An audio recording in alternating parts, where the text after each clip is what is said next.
Our fearless leader. Yo, what's going on, everybody? Hi. Hey, how you doing, man? I'm doing good. Doing good. How's everybody else doing? Good. Terrible. Oh no. Yeah, Aaron's over here fucking feeling the woes of nasty children. Yeah. Well, I've seemingly forgotten how to drink out of a large water bottle and whacked myself in the nose with a water bottle a couple seconds ago. It was real nice. Dude, that's legit. Yeah, it felt solid. That's battle scar right there. Yeah, just a knot on the nose from a water bottle. You can say I got in a bar fight with someone hit me with a bottle. Are you about to be all swollen on the stream? No, I don't think so. Just a small little love tap from this big Zen. The funny thing is, it's called Zen water. It's like I don't feel that this water bottle is very Zen right now. It's very aggressive. It needs your mind. Ain't it? Alright, well, I think we got almost everybody. Just waiting on a couple people. Craig's got to reload in. Oh, he's there. I apparently have to update, but then I'm fucking getting right in. Cool. It's only 163 megabytes. That'll take about 10 seconds. 10 seconds. Yeah, I'm gonna let you know I might not make it through all the way tonight. No worries, no worries. Dip out when you gotta. I feel even worse than I did last night. Oh, that stinks, man. Do you have a cold? I think I have the flu. Oh, you know what helps? Like if you mix a bit of honey and cinnamon together. Just pound vodka. I'm a big fan of gin and honey. Yeah, that sounds like a really good way to get drunk extra fast. That's probably the idea. Also, alcohol actually tanks your immune system, so it was sarcasm. Don't do that. Yeah, no. I'm saying my drink of choice would be bourbon. I don't know if you mix a little bit of bourbon and tea with some lemon and honey, it's supposed to help. It's an old Southern grandma thing. What I grew up on What? was like gargling with salt water. Ah, Yeah, that's about when you actually pull your tooth out. You of it. sick? I am. No, I hear it. I hear it. Yeah, it's not great. The southern accent is extra thick today.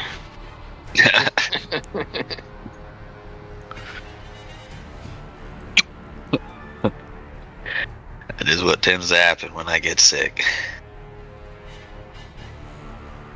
All right, let's I go fucking from see. sounding like a young Southern man to an old Southern grandpa.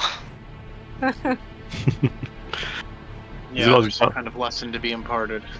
Yeah. I just kind of thought you sounded kind of like gruff, you know, like a smoldering kind of gruffness, you know. Oh man, there are fucking 14 mobs left. Cool boy. We got it. We got our work cut out for us, definitely. I fully believe in you guys 100%. I'm glad that I've been fucking blowing everything on AoEs right now. There's nothing better that I could have been doing than blowing everything on AoE. Yeah, unfortunately, the balance isn't as simple. As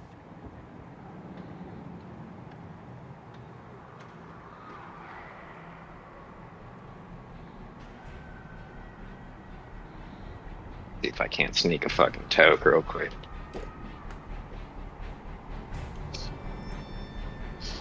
Good idea. Smoke weed every day.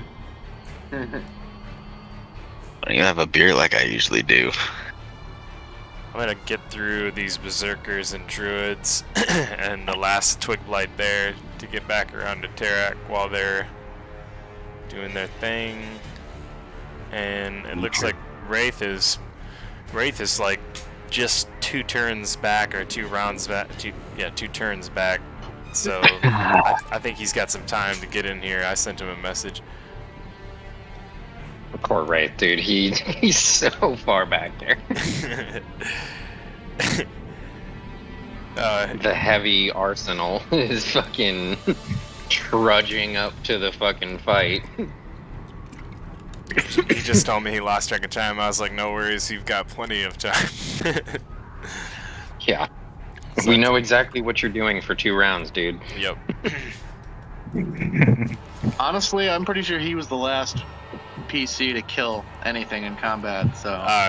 Yeah, the last PC to kill anything, for sure. Yeah, for sure. Kragnar was the last one to attack, though. Yeah, yeah. Alright, so... You know it.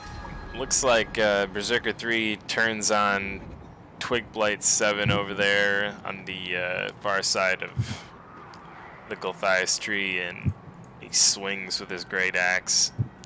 Targeted blow. Trying to chop the tree down.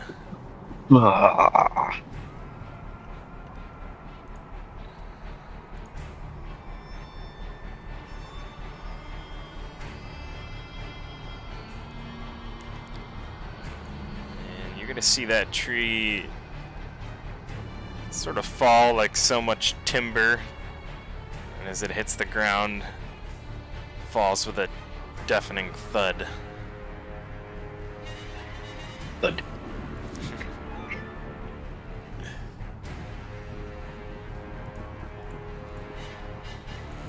Yeah. Going down like trees getting smoked. It's fitting. It's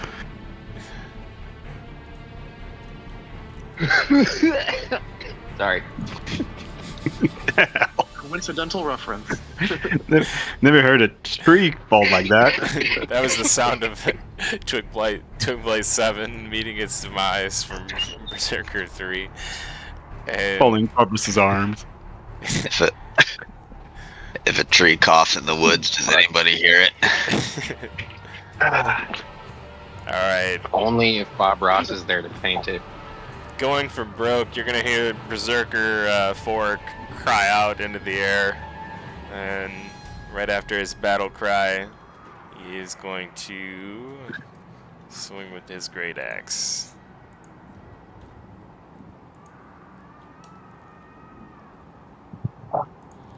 And he hits Wolf's 3 for 6 slashing.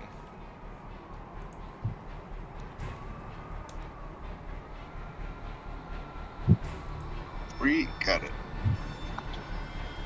I don't know why I didn't roll with advantage, but we'll crit fish just to see if I can get the double there on your little wolfy friend. Yeah, didn't do me any good. And up next, Berserker 5, right there in line, trying to stand their ground against the wolves, doing their best to press back Corvus's just onslaught of wolves. And this Starting one, to thin out fast. in similar fashion, shouting like his friend, is gonna scream out into the sky and swing downward with his axe. And he's gonna hit for 15 slashing. We'll crit fish as well. On who? Who's the target? This is the wolf right in front of Berserker 5, so it should be Vicious Wolf 5. 5. Yep. Okay. That one actually survives. 3 would have been killed though. I was hoping you didn't target 3. And that should be Twig Blight 2 up. Gotta remember to kill Twig Blight 7.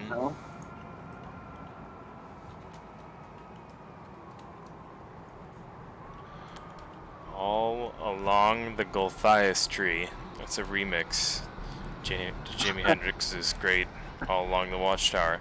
And he's gonna be trying to claw away at Druid 2, as they've kind of got the Druids surrounded a little bit over here. These 3 Twig Blights, they're closing in on them. Yes, use your tactics. And you see one of the branches that looks broken on the Twig Blight from some damage that it had inflicted to it previously sort of swing limply in the direction of the Druid, and it misses. And with that, we have Berserker 13 out in the fields up. I think Berserker 13 is... He's actually up in the melee with Aaron's zombies. Oh yeah, that's right. And did Never someone thought I say would that I say have the Spear of Destiny? You have a spear. Spear of Destiny, this guy.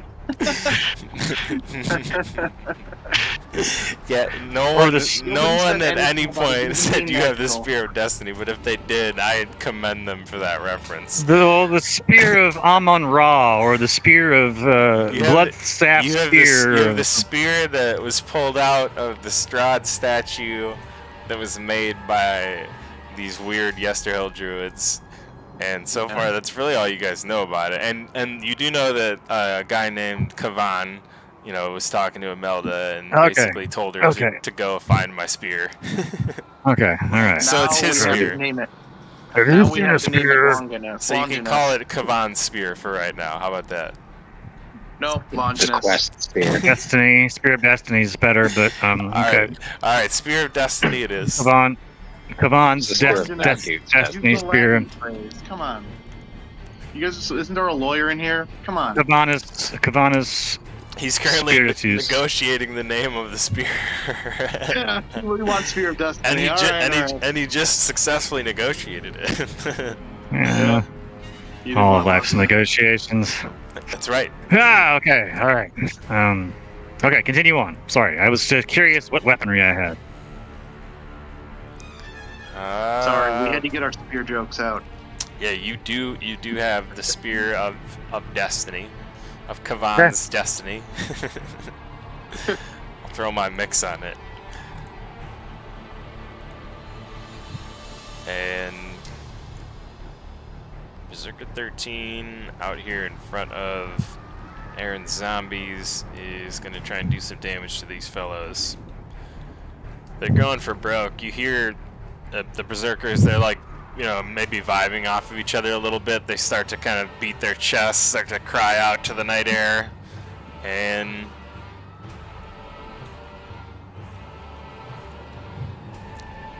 we'll see what happens as he swings his great axe. We'll roll once more with advantage. Unless he's disadvantaged for any reason, then it's a flat roll, but it's not going to help him anyway. And that should be Tarok up at the top of round 6. So Tarok is gonna move forward, and then use his cunning action to move another 6, and he's gonna go. Rack! It feels like I'm walking into a stinking cloud following that guy, and cast Vicious Mockery on Berserker 12. Because you're coming up behind him. Only 3 damage, but it's something.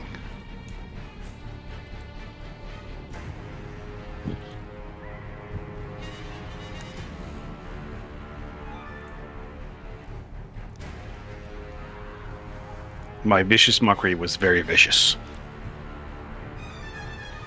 That's the end of my turn. Alright. And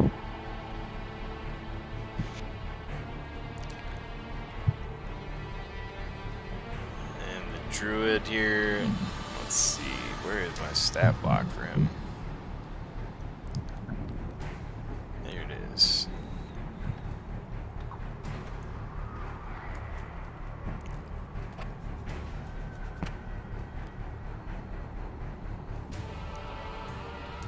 You are just straddling that line. Just right by the crit. Straddling, straddling the line. No. Oh, that was his wisdom saving throw. I don't know if crit probably would have helped him too. For the druid for Vicious Mockery. Oh, yes, true. He gets to save it. Fudge. Yep. Yeah, That would have been handy. forgot about that part. Yeah, no, he saved it easy. His joke, your joke or your insults just like fly over his head. He's like, what? Never got that one. He just hardly even paying attention. He's got no sense of humor. That's his fault. And let's see here. He goes, joke's on you, I wear Dark Horse.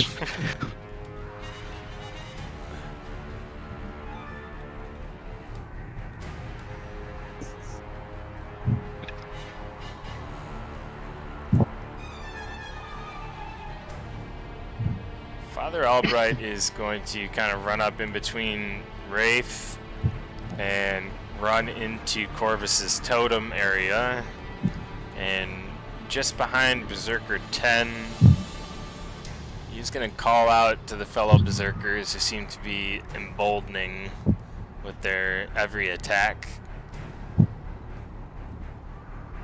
And while he does so, he takes his cross and he holds it out, but he grasps the cross end and lets a small symbol that he also has attached to the necklace dangle. And let's see, Wraith I think is nearby. Who else is nearby here? Just Aaron zombies, no one else really. Soldar. I am in the wood. Tarok probably could see this. I don't know if he could see from that distance. And yeah, Alcor, you're probably the closest, to be honest. You're right.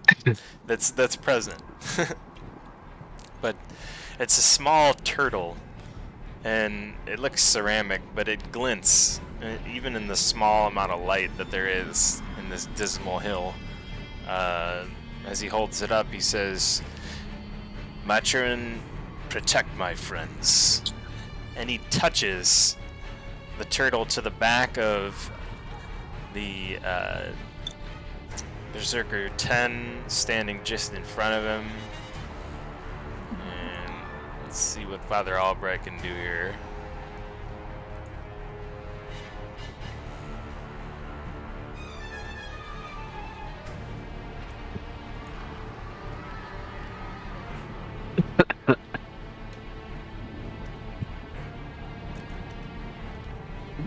Ooh. White turtles. Or- Father Albright also likes turtles, and that hits for a 17, 9 damage on Berserker 10. And that should be... Let's see here, Druid 5 up.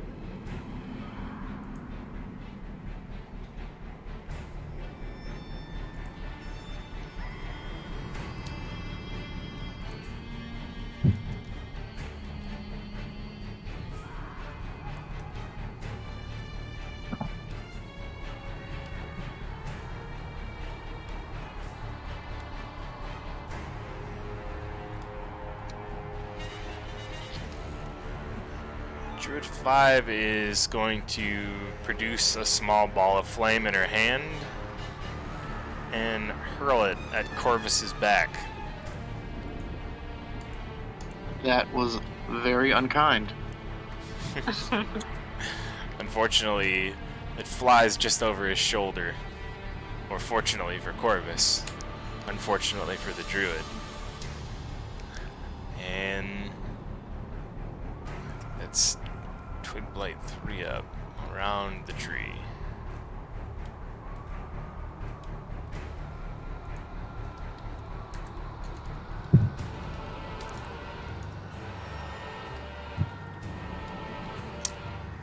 These trees, they look a little bit dry to begin with. Or twig blights look a little bit dry to begin with, and some of them have been either touched with fire or hit with melee attacks, and they're looking a little bit worse for wear. This one in particular kind of stumbles forward and like almost like bends in half, broken, as it moves in the direction of Druid 2. Just a little dry.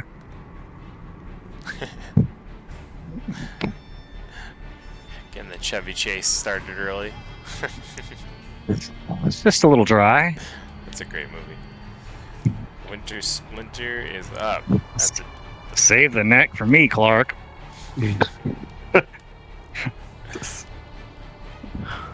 All the family movies are fantastic. Yeah. Old Chevy Chase was something else.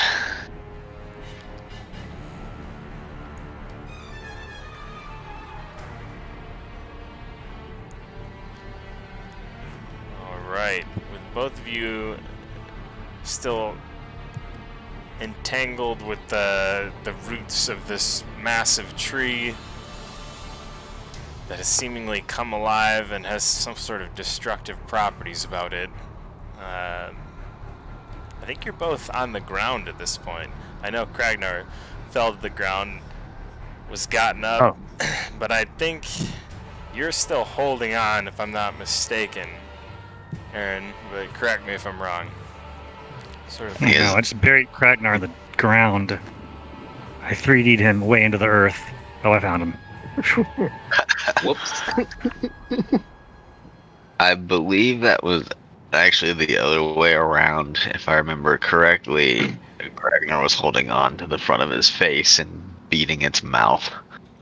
Yeah, that's Oh, yeah, right. that's Aaron right. was on the ground. Because he was trying to bite him. I remember now.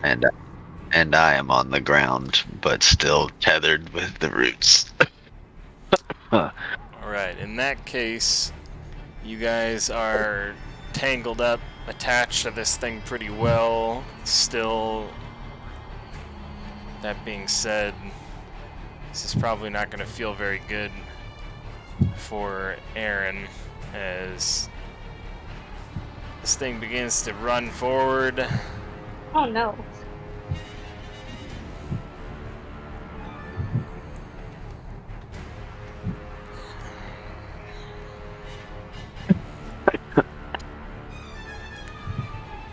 Oh, I think I At landed least it Kragnar on the didn't face. massively leap. Are we going into the mists? Are we going into the water? What's You where? are, What you weird? are going into the mists. Okay, I feel like- let's kick it up a notch. Let's kick it up a whole notch. No, no, no, no. Yeah, I feel like this is a bad place for us to be. Maybe you should just let go. Well, right now they can't. They could try and cut free or break free, but at the moment they're currently entangled with the roots Oh, of this no. thing. We've And lost the party members. just naturally, you're gonna feel again, as you have kind of consecutively as this thing wraps around you, those roots begin to tighten around whatever it's grasping on you, and it causes you a great deal of pain. You're gonna take another 5 bludgeoning damage. And as for Kragnar, Is that 5 bludgeoning to Kragnar as well? Yep. Okay. yeah, 'cause I will allow the damage.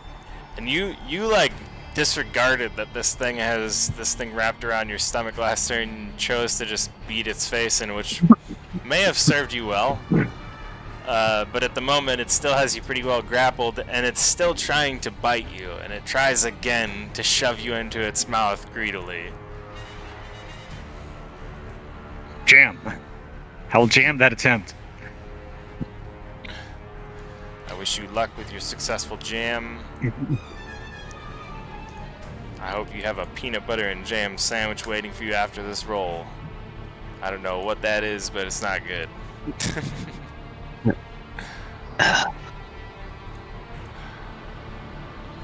Oh man. That's okay. We'll just roll it manually.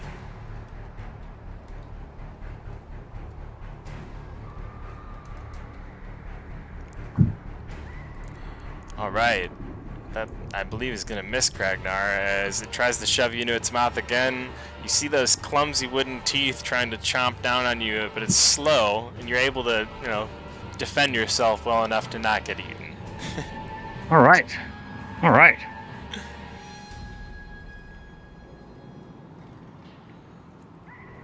And I'm a little big to eat. He's probably, it's like a dog yakking on a bone a little bit. that should be Imelda up after all of that. And let's get back to Imelda on Tailspire here. Oh Lord.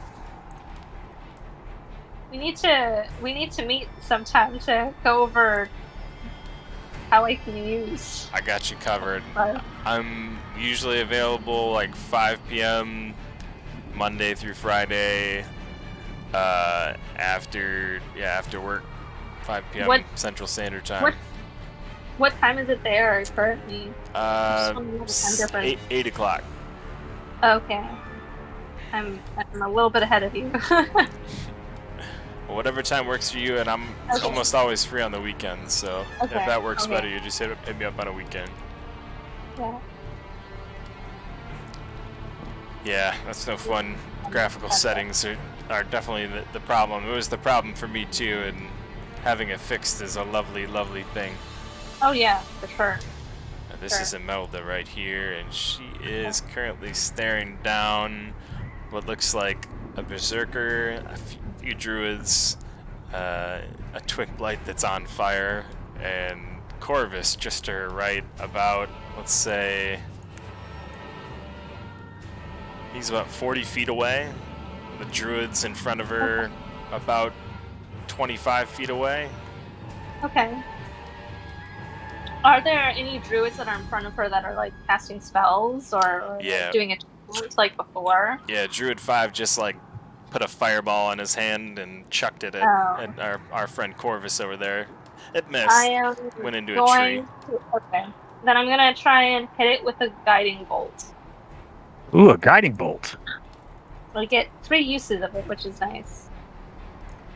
The first spell. Mark that off for. Yeah. Okay. Got some spells or something. But did you like multi-class into cleric or something? I multi-classed into druid. Druid is like where it comes from because I'm a circle of stars. Oh, nice. Oh, come on. It's a 10. It's a cursed spell, I tell you. It never does it. Too bad I don't have inspiration. Try massively over-describing your next attack and see if over-describing helps you hit or hurts your hit.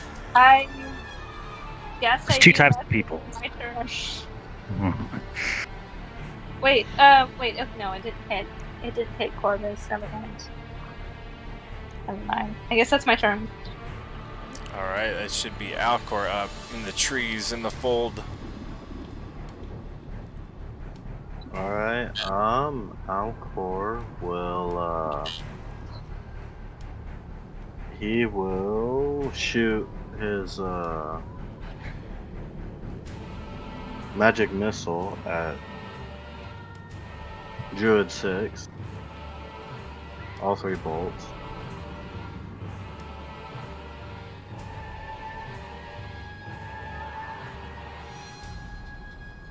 What's that burning building in the background? That looks pretty like a Lord of the Rings Barad-dûr-ish. That's the statue of Strahd that you guys lit on fire. Oh, very nice, very nice. We did that. It's us. It's now like a melting, not so much a statue of Strahd anymore. I did that just for you guys. It's I'll cool. use my sorcery. It's point amazing. To, get another spell slot, and that'll be the end of my turn. Oh, alright. Nice magic missiles, too. Max damage on 2 of them. That's a fun spell. I feel like I have the same luck with Guiding Bolt as well. Alright. It should be Druid 4 up.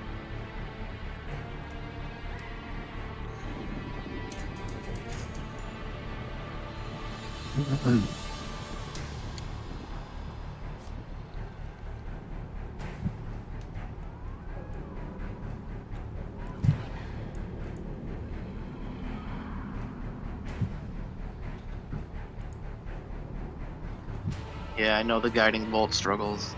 And so I was like, oh, Shadowheart has +8 to spell attack and has a 95% chance to hit. Guiding bolt miss. Not just Guiding bolt miss. again, critical miss. Yeah, I say not just miss, the crit miss. No, just to rub it in. It's a regular miss and then a crit miss on the next round. And then you get all the way back to her turn and it's another crit miss. Yeah, exactly. And you're like, God damn it, I'm signing off this game. That's why I turn her into a healer. Can't miss healing. What if I dodge it? It's up to you, man.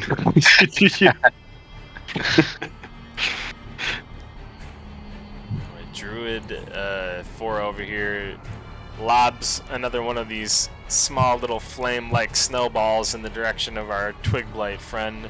Fortunately, it misses and instead hits the Gulthias tree behind it. This poor tree is taking such a beating. And that should That's be fine. Corvus up now.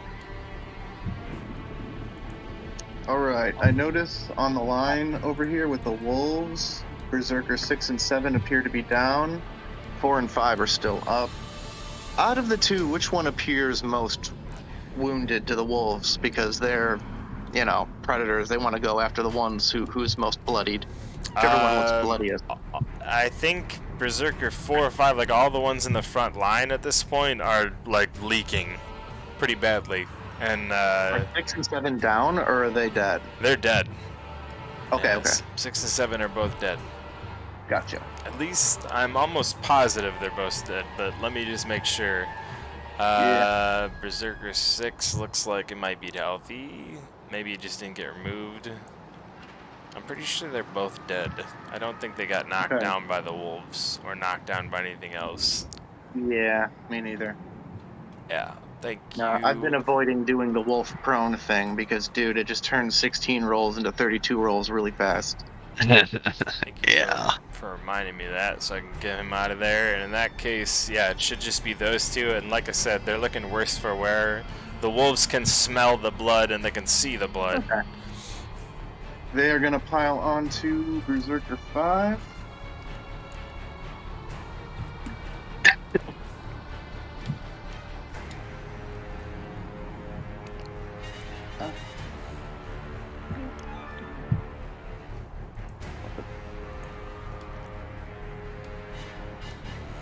Oh, so, alright. Thought I got that dice wrong, my bad. Oh, and I didn't copy it.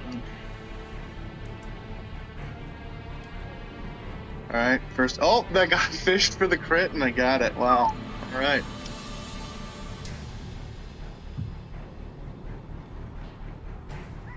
$13 from the first wolf. That is gonna kill.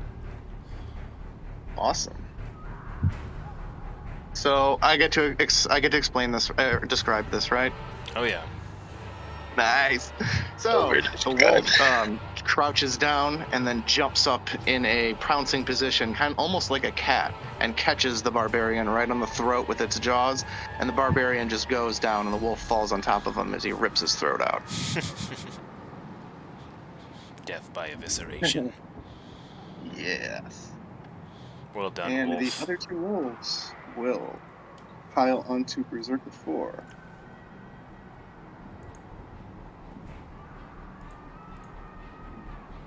$19 appears to be a hit. Yep. And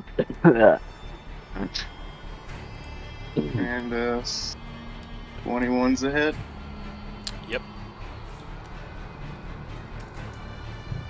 And that'll be 15 damage to Berserker 4. That will also kill Berserker 4. Hooray! Alright, when the Berserker 4 goes down and those two wolves rip him to shreds, as soon as that wolf goes down, the wolves hear a shrill whistle from Corvus as they move in his direction.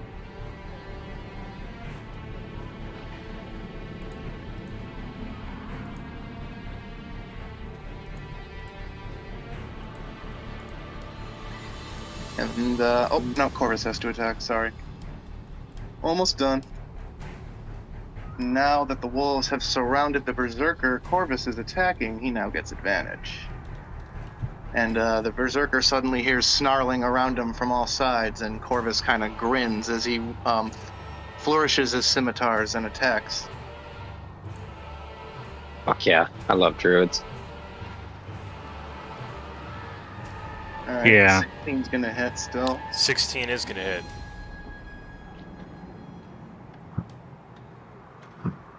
Let's attack 1. And he'll attack with the offhand as well. 11's not. Oh, I get advantage. Get it? Oh no! Alright, the offhand definitely misses.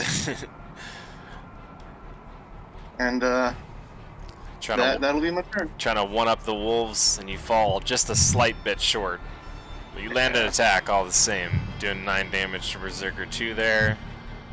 And that should be Berserker 8 up. Thank you for reminding me so we can get that guy out of there.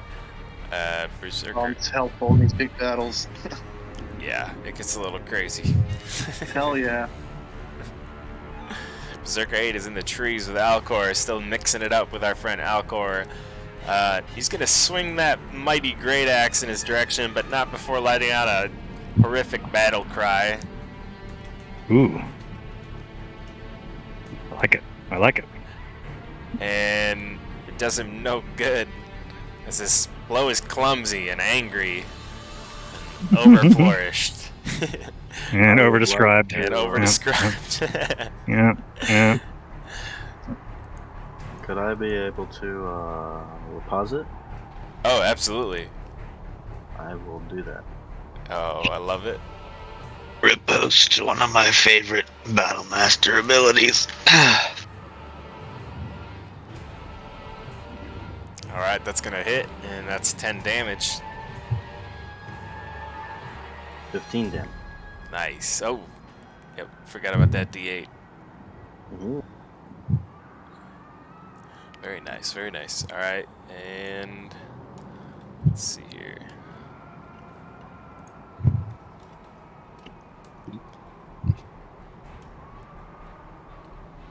After failing miserably, that should be Aaron up. And he is still hanging on, but also being hung on too. Yes. It is a catch-22 with him and his new tree friend. I don't think I'd define him as a friend. We're more of acquaintances, really. Oh, Aaron. I'm gonna kick it off with my zombies. So guard zombies are going to attack. Who is this right here? Berserker 1. No, that's not what. There we go.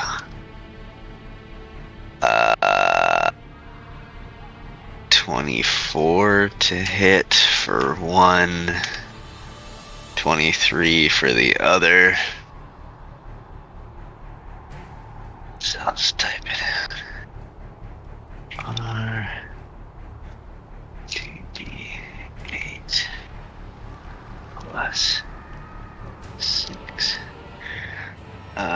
13 damage from those two to Berserker 1. I'll do Izek next.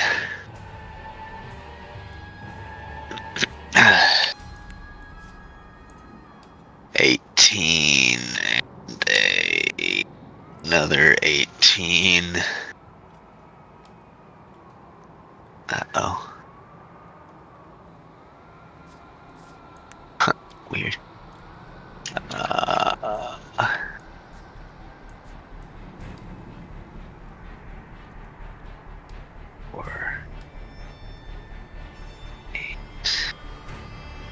That is 18 points of damage to Berserker 1 from Izek. Let me see. Oops. That's not what I want to do. Isaac is a better fighter as a zombie than he ever was in life. He really is. You suck. Luck of the roll, luck of the roll. I'm gonna have Zoldar shamble over here in pursuit of Berserker 10. Looks like Berserker 9 is dead. And then coming all the way over to me, wherever me is. I do this, double click. Haha. Okay. Time. I have to wait a while. I'm going to send all 3 scorching rays into whichever druid is closest to me on top of the Wintersplinter. Looks like they don't have labels, so your discretion on who they hit. Well, at the moment, you actually can't see the druids. Oh, I'm in the fog, huh? Man. Am I close enough to see Wintersplinter? I would say you could see Wintersplinter and target Wintersplinter. Okay, I'll target Wintersplinter then. So the first one is a 24 to hit. The second one's a 14, which I believe misses, right? Yes. Okay, and the last one also misses, so only one ray hits, and it's for 4 damage. Ooh. Yeah, not good for my last second level spell slot, too. And that will be my turn.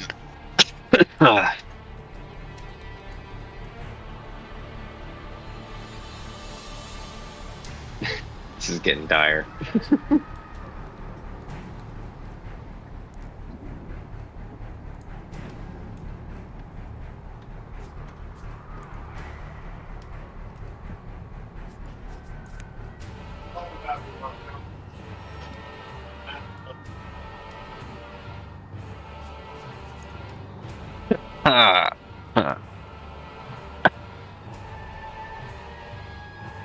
So are you off Wintersplinter now?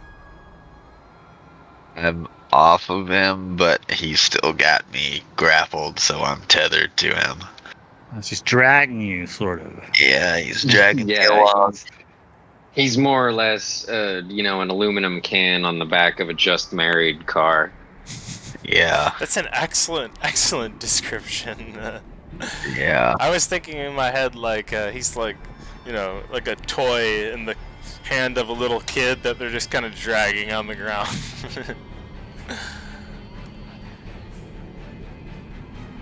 But I like tin can behind a just married car even better. It's more whimsical.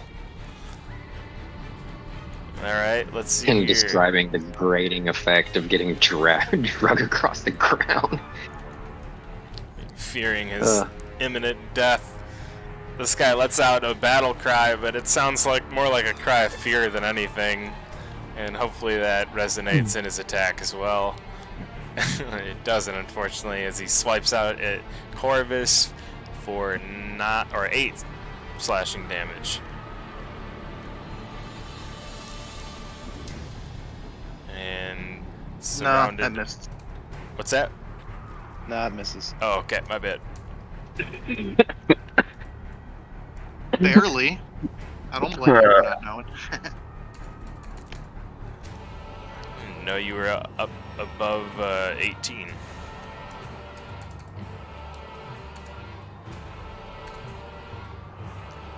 Alright.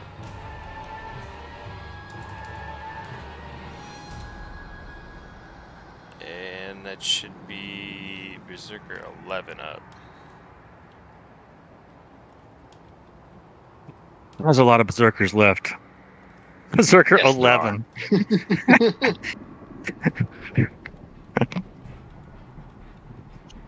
Berserker 11. There are many angry, barely clad dudes. I've killed a few. 1, 2, I'll try 3, to keep my kill streak up, but 4. 4 of them. 5 of gonna them. need some support eventually. Maybe.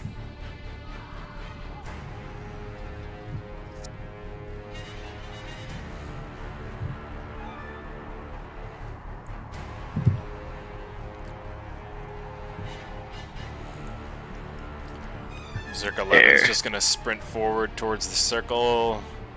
Berserker 12 will do the same. They're pulling a flanking action. Completely ignoring the bird. We got 3 people near the tree, I don't even think and the way's clear. I don't even think they see the bird. The bird's now flanked them. He outflanked them. And Druid 1 in the middle of the circle is down, so we need to remove him. Oh, nope, never mind, I'm sorry. Please forgive me. I'm gonna have to kill this Druid 1. There's a new Druid 1.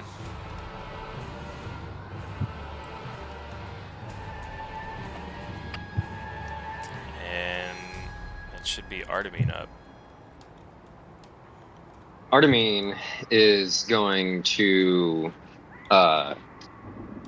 rip out another freaking Rhymes Binding Ice in the same direction on Druid 4, Druid 2, but before he does that, he's going to back up a little bit to try to only hit them instead of also that Twig Blight. It's Twig Blight 3. So they are going to need to make, what was it? I think it was a Constitution save. Yes, they're going to need to make a Constitution save, DC 15. And that's for, I'm sorry, which action? Rhymes Binding Ice. Rhymes Binding Ice, got for Druid 4 and Druid 2. Got it. Didn't roll too well. Great.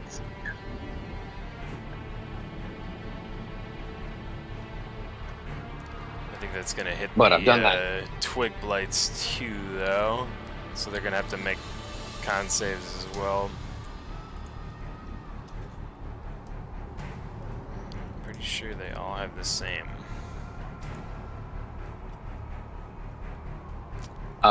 It's only a 30-foot cone.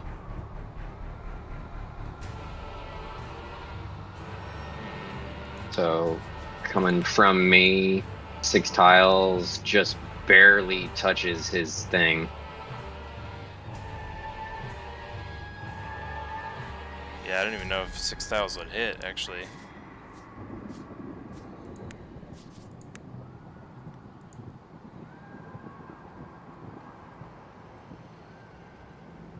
Looks like it, yeah, just barely touches the first druid's toe. So it looks Let me like scooch. just one of them making a con save then. No, it's also 53 degrees.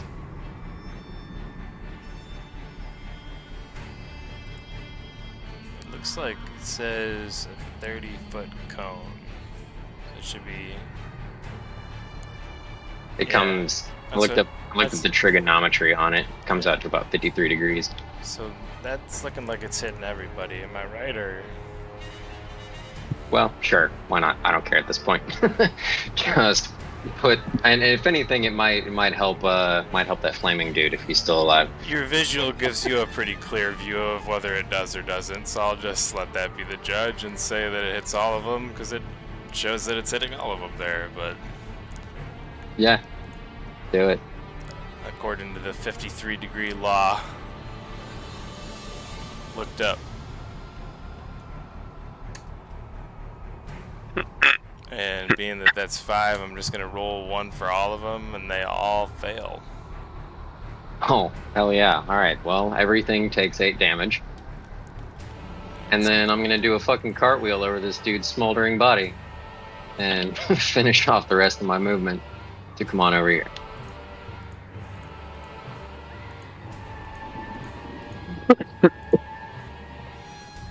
You know, I think the arrow that Imelda's miniature carries should do more than 1d8 damage. Looks like a freaking cruise missile. Oh, dude, hell yeah. I what just does? turned everything into a popsicle. Your Imelda's arrow that she's holding in her left hand on her mini just Oh, looks yeah. massive. Looks like she should do way more damage than just 1d8. Looks like it's heat-seeking missile. That's how I Alright, roll. and then, That yeah, was yeah, freaking I dope. don't have anything I could do with my bonus action to be helpful right now, so that is going to go to be the end of my turn. Yeah, I know why you want to keep your reaction. Oh yeah, for sure. Wait, where'd you go? Oh, there you are. Oh, you put those druids down, though. That was nice. Put everything down. Man, you didn't roll great on the damage, but it leveled them. That worked out. Well, it was the second time I did it to him too, so Oh, that's fair. Alright, Berserker 10 is going to swipe at Father Albright with his great axe and miss there. And that is going to be Wraith up. I don't know if... Yep, Wraith is with us, so Thank you. Wraith can take his turn.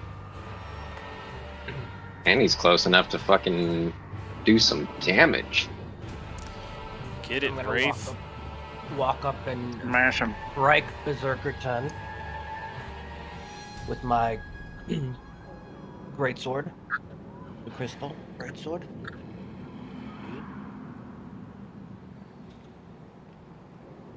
Or I won't. So right click on the Oh, no. attack roll on quick advantage. Oh, just roll again. You rolled I the have deuce. my double or my passive, so I can roll again. You got advantage because of the flanking. You're engaging the same one as Father Albright. It's got double advantage. And I'm using my passive with two-hand mastery, so I get to roll again if it's too low of a roll. Good man.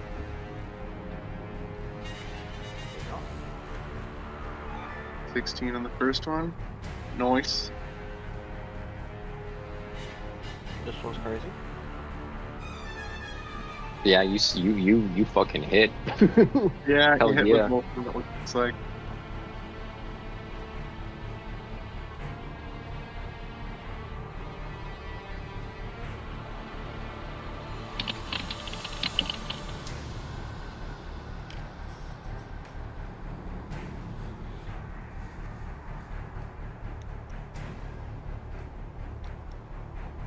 Alright. Big hit for 7 damage, and another 8 on top of that. And then and then more D8, 2 more D8s. From the sword. I think he's got. He's yeah. dead already. He's already been smited, man. Chill. Yeah, I was gonna say, I think he's got.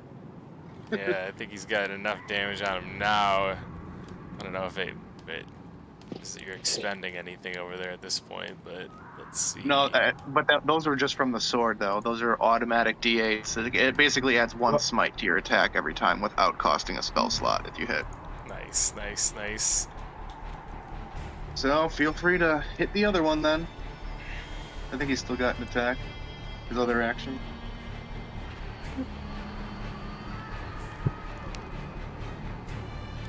You have Berserker 11 just about 5 feet away from you. Alright, for him.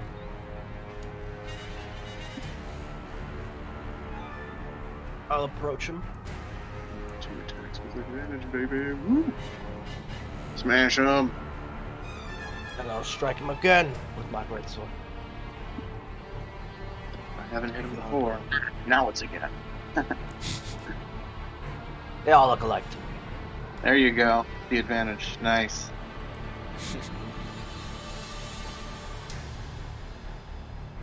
Very nice, very nice.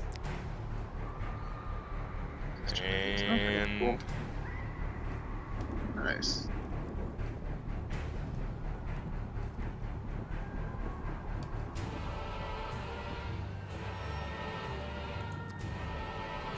that'll hit as well.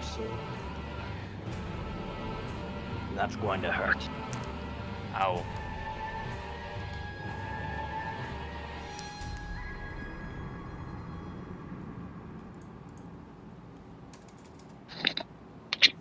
And with that, I end. Nothing more.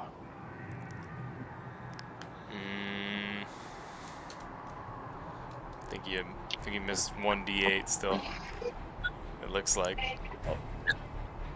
On the other hit, yeah. Yeah. And 17 and 25. Gosh, nice on Berserker 11. Big attacks from Wraith, and that should be Kragnar up. Oh hell yeah, Kragnar. Straddling the teeth of. Luck, buddy. Yes. He will continue to hack at the mandibles of Wintersplinter. You have 4 attacks. Remember this. aggressively and recklessly swinging. Attack number 1.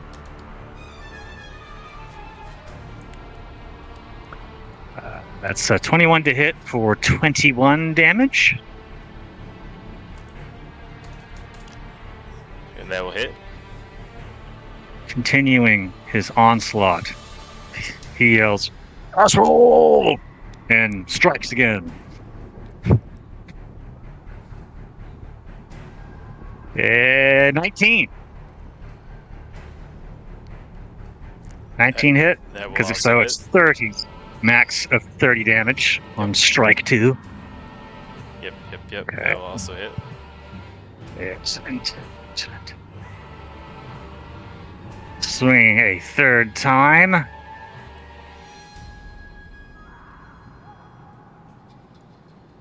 Ooh, uh-oh. Only a 10 to hit. That one misses. Yeah, it's gonna miss. Dang it. All right. But hasted, he gets a fourth attack. Come on, Kragnar. Does a 15 hit? 15 is also gonna miss. Oh, dang it. Okay. Bonus action. Frenzied Rage. Attack number 5. My lord. It's absurd how many swings you get, dude. Oh, another shitty roll. Dang it. Okay, well, that's only 2 hits. Kragnar's like a little kid at a birthday party with a piñata. He's just... Except like the... He's just... No, he's just swinging so... It's like he's hitting all the adults in the groin instead of the piñata right now. Someone take the stick away from that kid. Psychopathic swing. Yeah. Berserker 3. Let's see, back with inside the circle over there.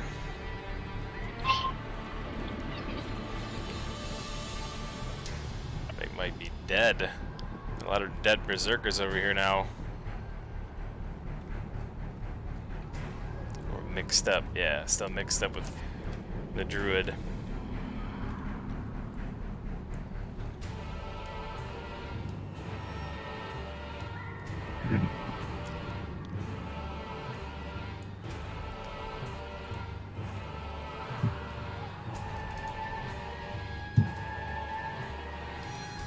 Corvus, from behind you, you hear one of those fearsome battle cries, but you can also hear the sound of an axe swinging just behind your head and missing.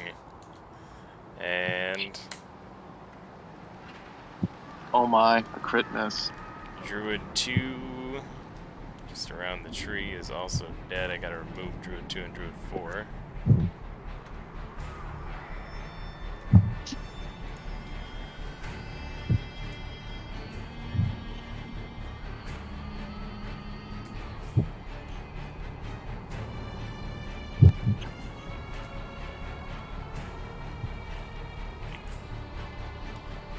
Yeah, Twigblight 2 is also dead. It's a wonderful observation.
Alright, Berserker 13 is going to charge at Aaron Zombie 2, swinging and looks like hitting for 20, and it looks like 6 slashing damage.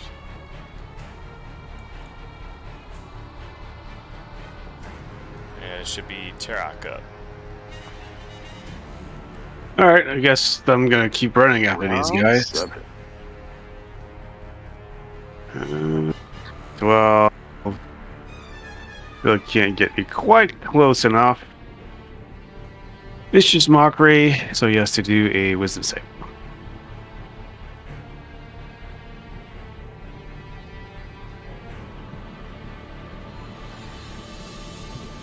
And it should be a 15 on the wisdom save. Does it. Yeah, by 1. 2, actually. Well, 14. So good to go. Done. All done.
Alright, Druid 5 is going to run just past this rock, past Druid 6, and up on the other side of Berserker 3 and Corvus.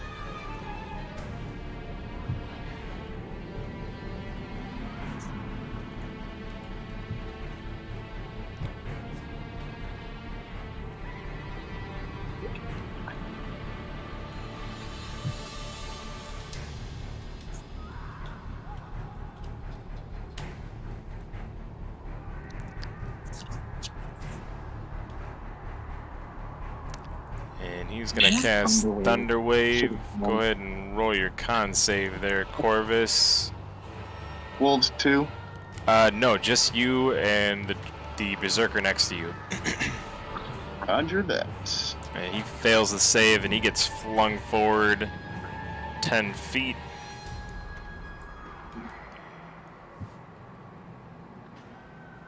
Looks like I get moved too, but it's good enough to keep my concentration since it's only 3 damage. But I also get moved. I'm right here. And I take the 3. It's 10 or half, by the way. Oh, yeah, 3 damage. Okay. You pushed me, you bastard.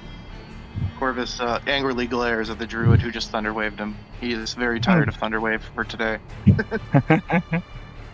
I'm tired of being pushed around.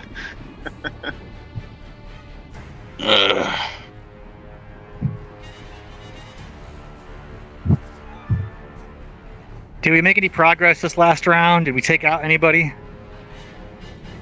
Taking out a few people. Okay, we're making progress at the tree. far away from wherever you are.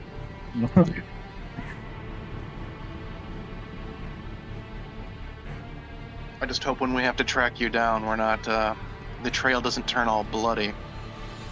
Well, it's better than being stuck in that wall of thorns thing. It's how the world have been otherwise. Alright, again, Kragnar and Aaron should be taking 5 damage, bludgeoning from the grip of this vicious tendrils ripping around your midsection or arms or wherever it has you.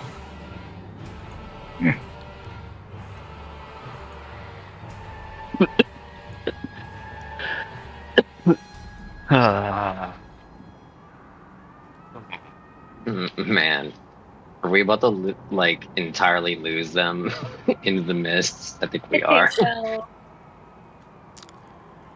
You're also going to need to roll a Constitution saving throw as you enter the mists completely and you begin to breathe in the acrid air Ale? that Ale? fills your surroundings. Ale? I mean, I'm pretty good at con saves, but... don't jinx yourself. So am I. Got a 22. 20 for Kragnar. You guys will both pass your con saves.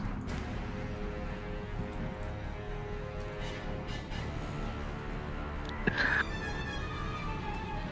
you'll take half as much. So 4 psychic damage there for each of you. Psychic? As you begin to feel strange. Hearing things in your head, seeing things that maybe aren't there. Kragnar not like that.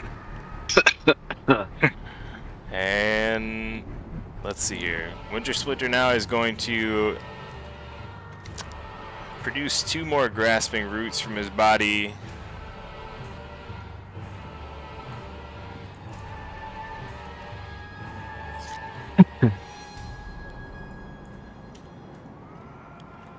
One in the direction of Aaron and one in the direction of Kragnar, and the one in the direction of Kragnar is a crit. That is going to wrap around Kragnar's body, and the first one has your midsection, we'll say, Kragnar. This one, it wraps around your arms and binds them into place.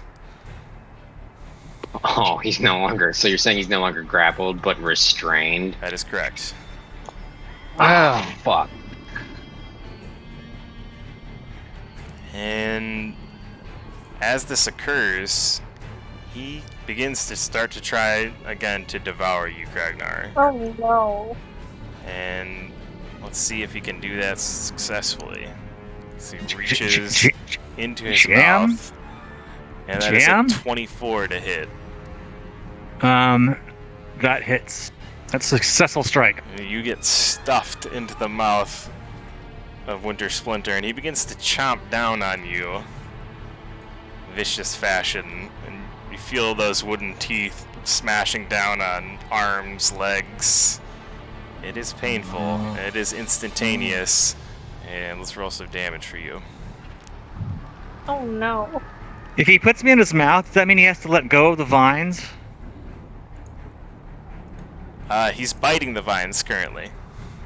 So depending on how much damage he does here, he may free you in the act of trying to munch you down. It's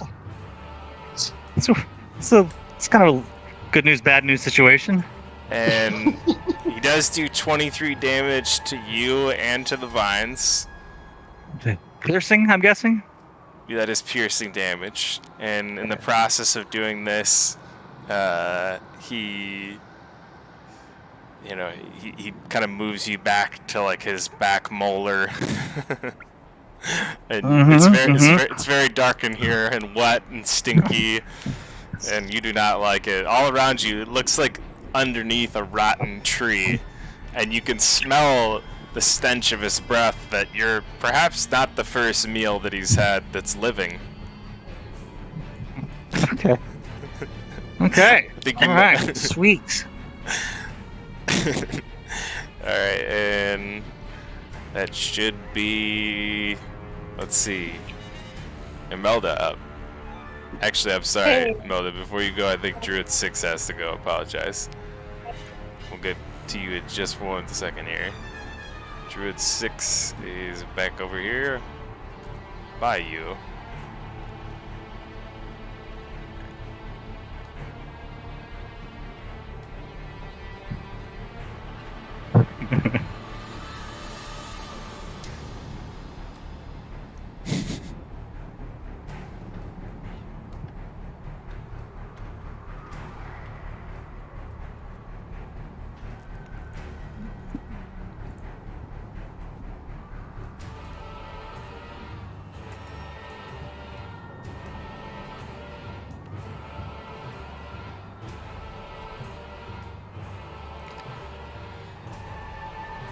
Yeah, Kragnar, if you die, I'll have to write a haiku as your soliloquy.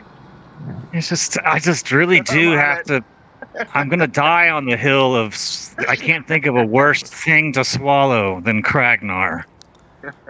Like, of the things that one could swallow in all of the domains of dread, I would put Kragnar as a top 5 not to swallow individual. Druid Solve the anger and blades and sharpens nestles and Starting to sound I'm like getting you out of got this. one course of action, my friend. I'm getting out. Yeah, I'm gonna hack out. I'm going out the back. I'm going out the back. Come out. Come Well, out that's what the plan Wintersplinter's is. ass. Yep. I was thinking like the rear of the throat, you know, the spinal column in the way, but that's we'll see. He's just gonna hack. Druid Coming out the 6 back. You heard it sparks here a first. small bottle of fire into his hand, but it sparks out before it can really form. And the smile that he turns on Artemine quickly turns into a frown as he slinks back 10 feet next to that rock, not on top of it. And now we should be on Imelda's turn, who is actually just in front of that character, or behind that character. What, the druid? Mm-hmm. Wait, like And how Currently far? about 15 feet away, right in front of him. Is it looking at me? He's kind of slinked backwards, and his back is to you. Could I move maybe like 10 feet away from him and away from the berserkers? Yep. Okay. And I'm gonna fire my bow because I don't trust my guiding bolts right now. So my shot, please land. Oh, thank God! Natural 20. Hell yeah. Hey. Alright, that is gonna pierce into the back of Druid 6.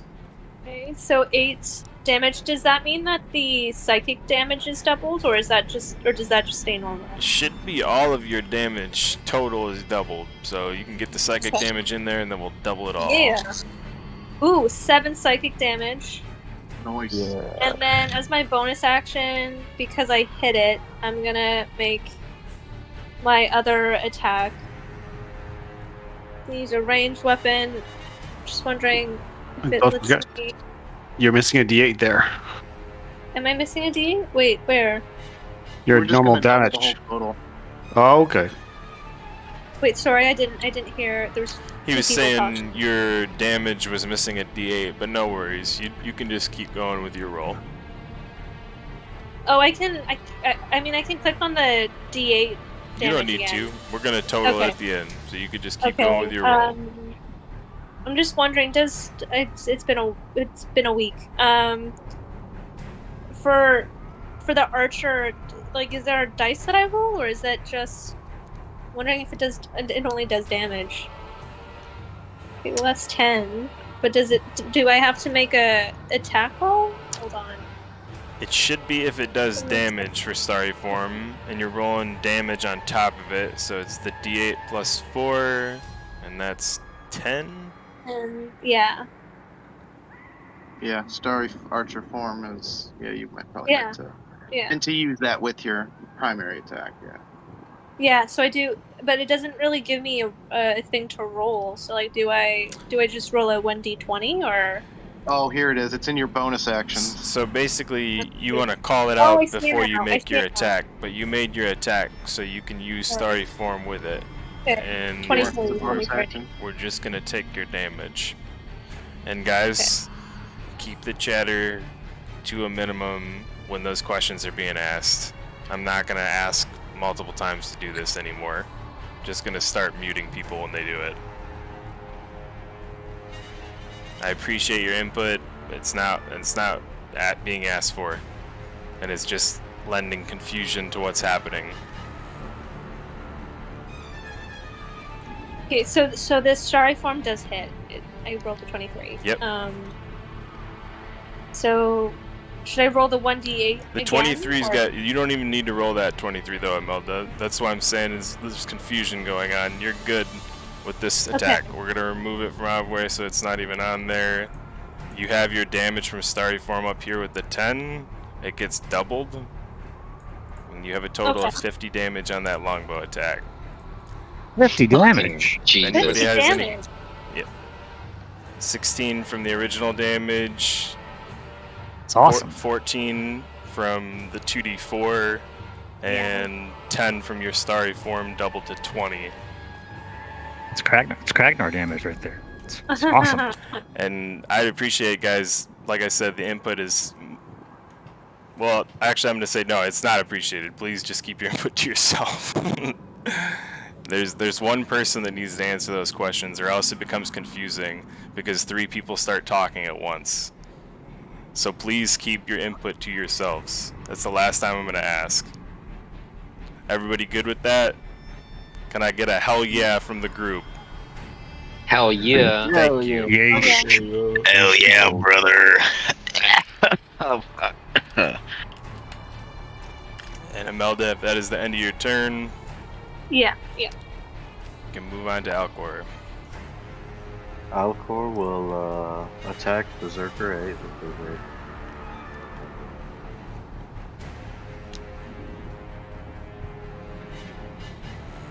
And then he is going to use his bonus action to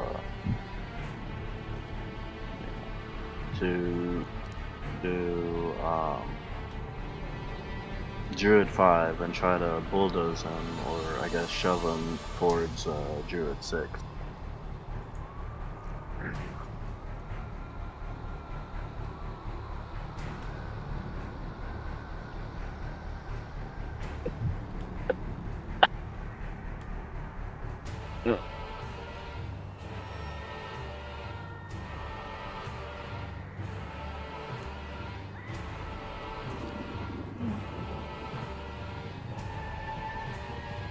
Will I need to roll a strength or athletics check for that? I'm trying to see who you're trying to shove, because you're standing on top of what looks to be a branch next to Berserker 2, but you mentioned Druid 5 and Druid 6. My bad. It looked like I was right next to Druid 5.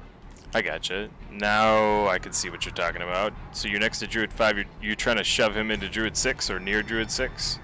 Yeah, Gotcha. in that vein, correct. Alright. Let's see here.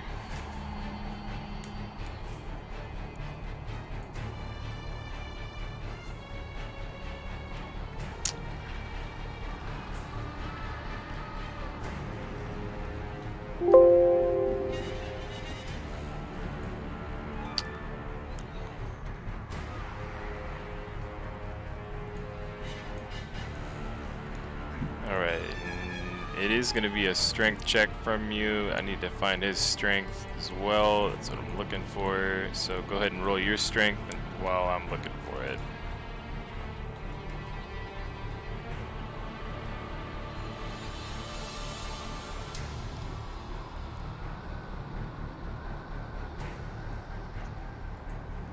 And there it is. Alright. And you're able to shove him. Nice. And that will end my turn.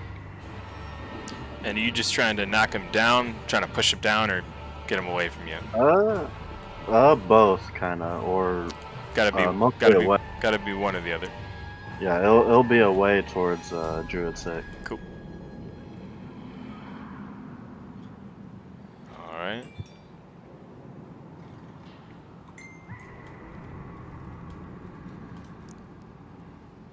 He's still gonna be facing your direction, just for your reference. I'll face him back towards you.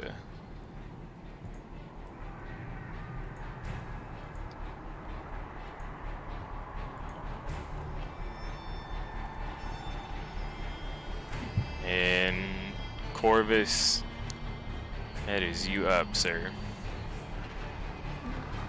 See, I have been moved. Honestly, that was a convenient move. Corvus is not as angry as he thought he was.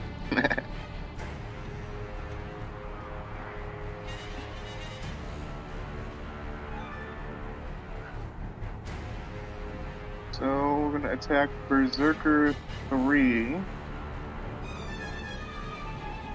Oh, I should have just clicked advantage. I don't know. I made the mistake now, but yeah, that attack hits. Yeah.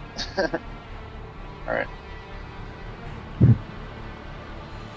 Because they're getting to know these berserkers well.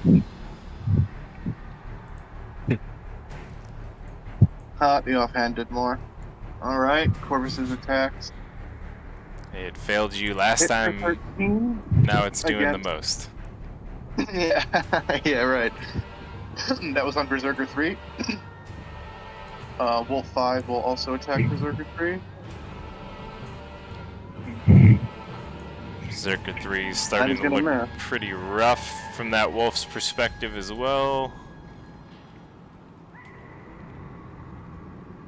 Yeah, they're basically all one hit from being killed. Pretty much. Anything over 5 will pretty much do it. Does 15 hit?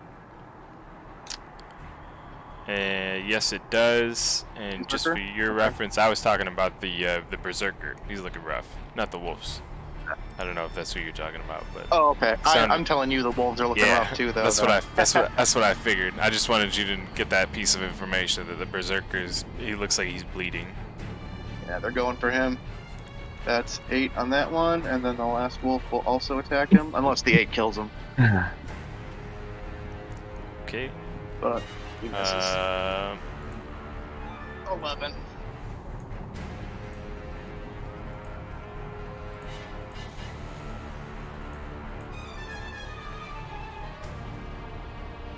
What was that last damage on that last hit? I'm having trouble 8. calculating it. 8?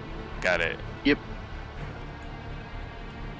Alright, he's still up with 8, just barely. And I'm guessing 11 does not hit. And 11 is gonna miss, yep. That will be my turn. Alright.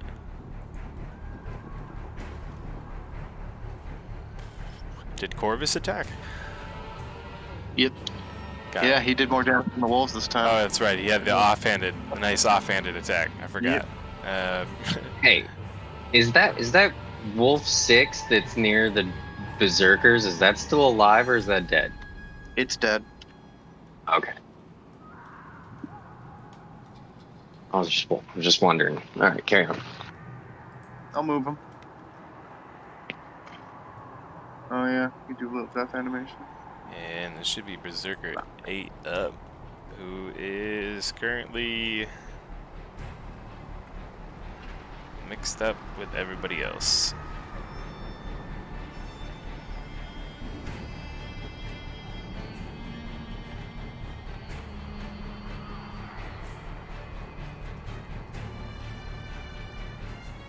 Alright, he's gonna take a swing at Izek, being Izek's closest to him.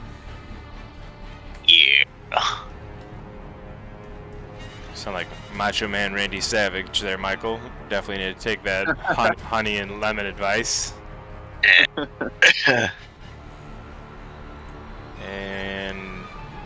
I don't know what that is, but I think that might be because I'm on the druid's turn.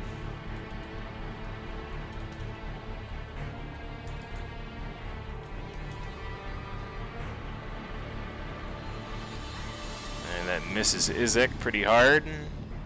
On to Druid 3.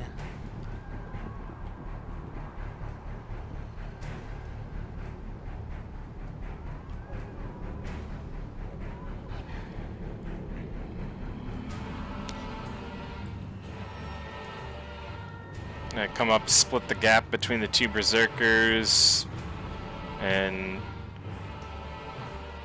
Dan said that he really wanted this spell to come his way again. Ah, Go ahead and roll a con save for the wolves and yourself.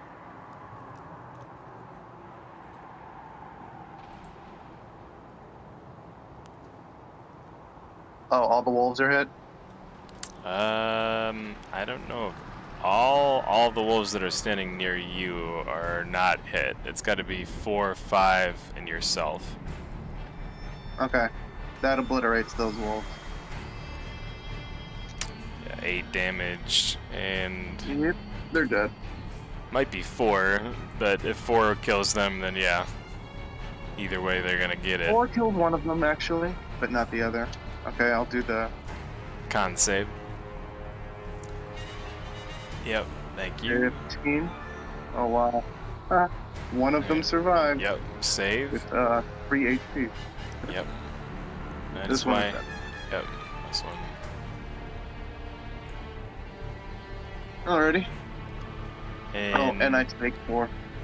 Yep.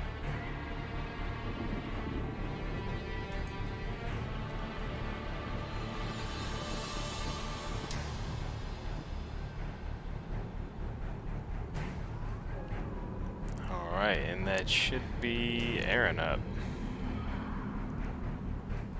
All right. Damn. Think. Let's see. It was Berserker 1 that attacked Isaac, right? Make sure I have it Berserker straight. 8. 8. Yep. Oh, I see. He's back behind me. Well, Isaac's still gonna go for Berserker 1 since he's a mindless zombie.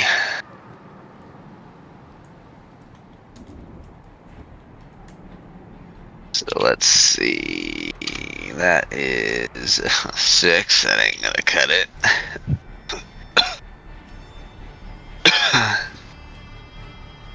Alright, 21 to hit.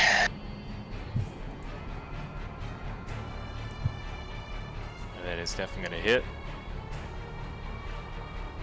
16 points of damage to Berserker 1 from Isaac. Guard zombies. Whoops. Dang it.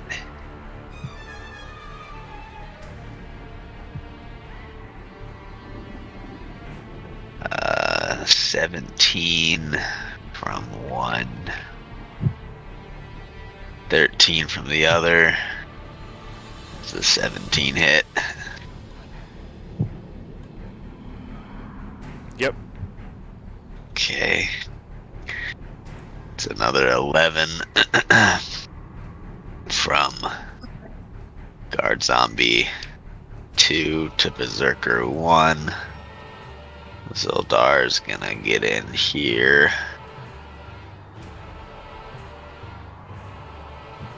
And he's gonna take a couple swings at Berserker 11.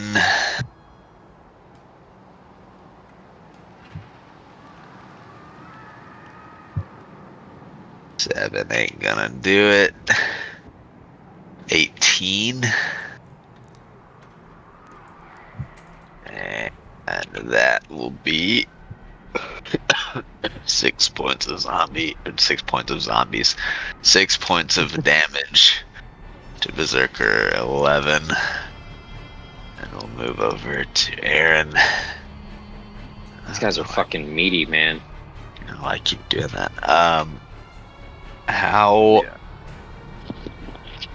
How beat up is Wintersplinter looking?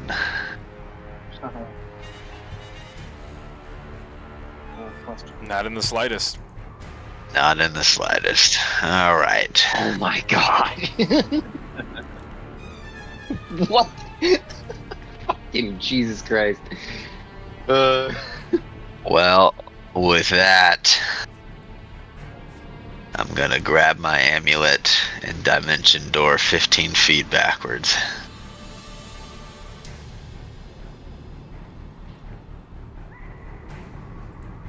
And I will end my, well, Yeah, on my turn, I can't see.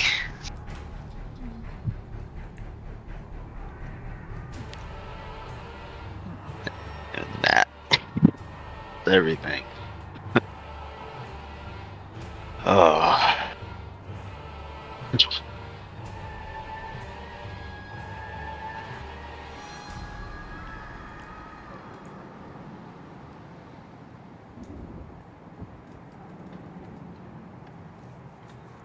Also, go ahead and roll a Constitution save again for me. Right. 20.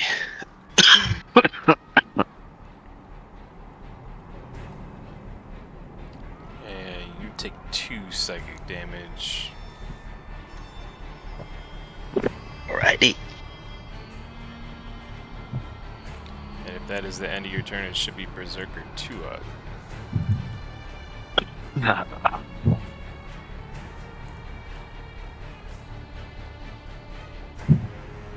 So assume the entourage is completed. Yeah, that's So, everything. Berserker 2 is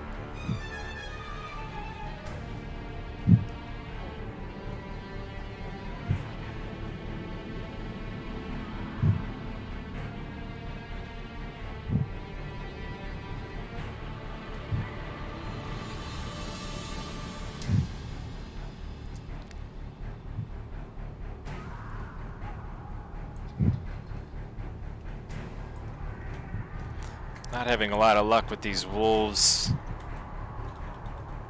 but still persistent. Berserker 2 will take a swing at Wolf 5. Looks like a crit. I think that's gonna kill our wolf friend. Yeah, that swing just completely obliterates the wolf, smashing it into gore.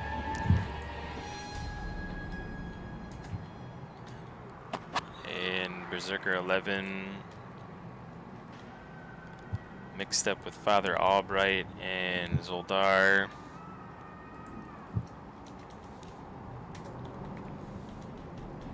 Will return fire at Zoldar there. Oh. And that is a 17 to hit. That hits, yeah.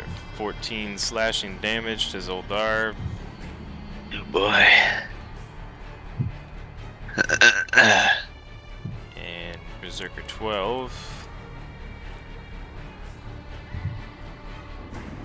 He's gonna wheel around and swing his great axe at Tarak. Alright, come at me, bro. And that is a 12. Nope. And it should be on Druid 1.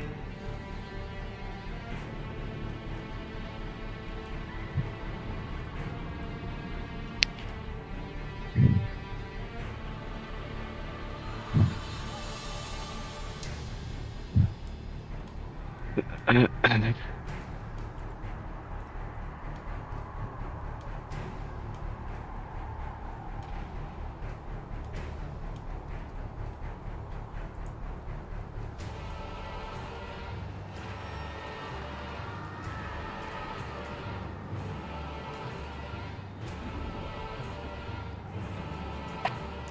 it should be Artemine's turn. Okay.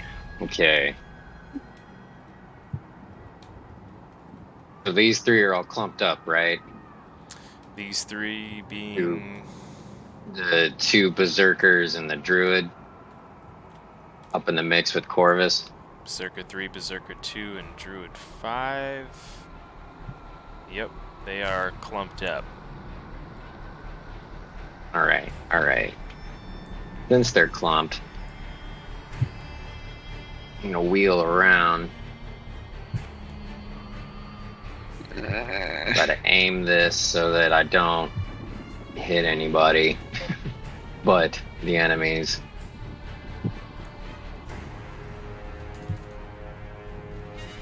Boom, just like that. All 3 of them, Berserker 2, Berserker 3, and Druid 5, need to make a Constitution save DC 15 as I cast Rhyme's Binding Ice for a final time.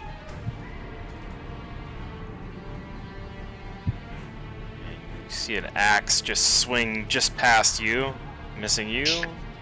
And they're rolling Constitution saving throws. I didn't. Did I? I didn't think I moved anywhere to provoke an attack of opportunity. You said you swung around, but you ran directly through back at Corvus and and then by your movement speed, and that was 30 feet. So I don't know if you have more than 30 feet, but it would have taken you more than 30 feet to run 40. around Corvus, I'm thinking. I do And have be 40 where iron you were blade. at. I do my blade song. Oh, Blade song gives me an extra 10. track out your movement the way it's supposed to be tracked out then. Otherwise, I'm just going to regard it as you ran through it like you did on the screen. Because that's what you did. So, just like your cone showed like it attacked and damaged people before, there you go. Now that is not going to be as confusing, right? Sure. Alright, so yeah, still same. And you make cone And he save. missed anyway, so it really fucking doesn't matter, but thank you for stopping in the middle of that to throw an argument out as usual.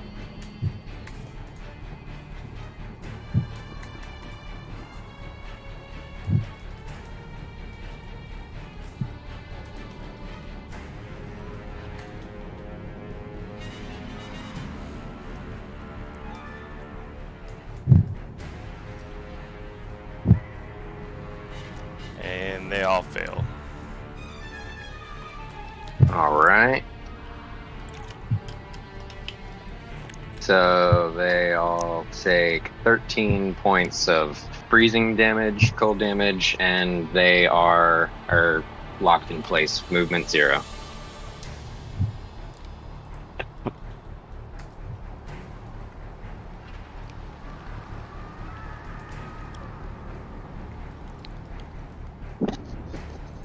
And that should be Wraith up, if that's the end of your turn, Artemine.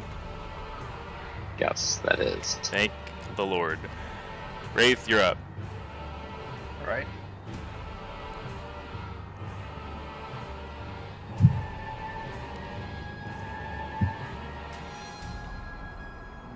Berserker 11's still up, right? Sure. Yep, if he's standing, he should still be up. Okay. So I'll begin my attack on him. I'll use my Great Axe this time, just to switch it up. I want to try something different.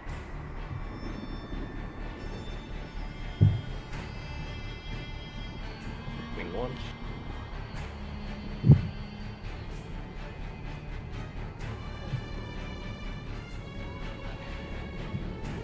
Here's my second swing.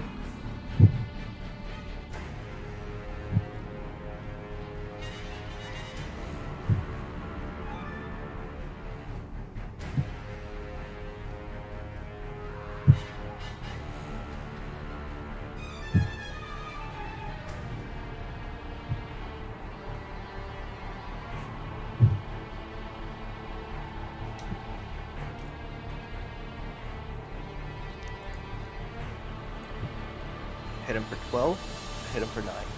Huh. It's hurting. Damage is starting to mount on Berserker 11. So you hit him for 25, I think, last time. Total of... Yep. Got it.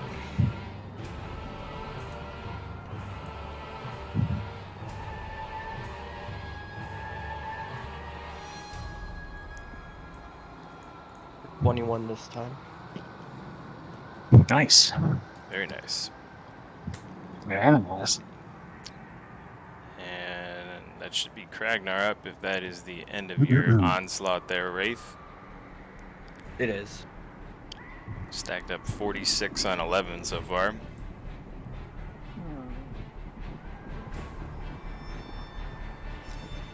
Okay, Kragnar would like to know his options. He's being chewed on. Are the did that chew off the vines? It did. So you're no longer restrained by the vines. You feel like you've got free movement. The only problem is you're currently trapped inside of a mouth. So In the mouth parts. Okay, well, thinking like Kragnar, if I was trapped in a mouth, I would hack at the back of the mouth. He's going to try to hack his way out the back of Wintersplinter through the mouth. That's what he would do. all right, Kragnar hacking away on the inside of the mouth. You're kind of Yep. like laying down, twist around, turning around. You see that there is like a kind of a back of the mouth, sort of. Yeah, he's gonna go for that. He's gonna try to work his way out back there. He thinks Aaron is back there anyway, so yeah, here we go.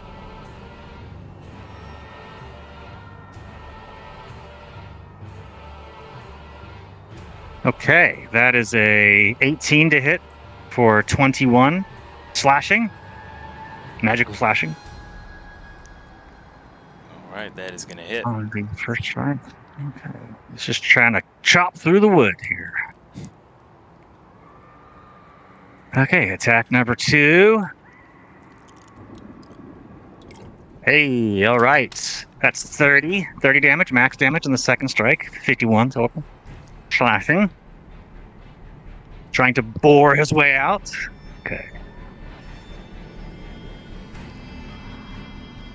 Here comes attack 3. Oh, Kragnar. Oh, it was almost a critical. Rolled from a 20 down to a 12, though. So that's a miss. That's attack 3. 2 more. Is he making any progress getting out of the back area of the skull? 25 damage on attack 4. You're landing some successful hits, but not making any sort of a dent or hole in the back of the mouth area. Alright, well, he's got one more, and then after that, I guess I'm gonna try, like, I don't know, some, like, grapple or something like that to get out of there, because I gotta get out of here. I can't go into, like, death mists. Can see that on the other side of you, the opposite direction you're attacking in, is the teeth clamped tightly shut, and some small bit of light shining through the cracks. Okay. Can I try my last attack at the teeth area this time? Okay. I'm gonna try to hack out through the teeth now. Hey, that's a natty. Ooh, that's a good roll. It's a good roll. All right, you. That is 40 damage on the teeth attack. All right, you do 40 damage to the teeth. Do I have an exit? Can I move? No, you're currently still trapped in the mouth, unfortunately. And Okay. I want to say, like, you're not in a position where you're normally swinging, like, on your feet. You're, like, kneeling on your knees, hacking around with your axe, allowing you to make these attacks without any kind of disadvantage or anything like that. But just get that for a visual. Yeah. Okay, well, I'll try to get out next time. But that was good. That was some quality damage. And that's my action, bonus action. If I can't move, I probably can't stand because I'm in the mouth, right? You cannot.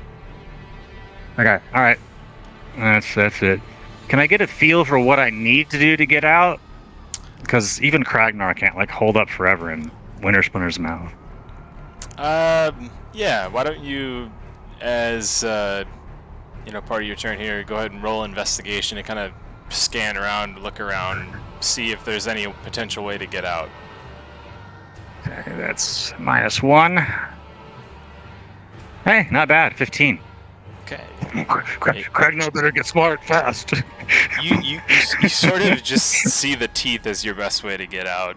You noticed when you hit one of them, it seemed like it kind of loosened a little bit, and they are made of wood, so you feel like doing enough damage to those might break you a door or an entryway out of its mouth. Okay.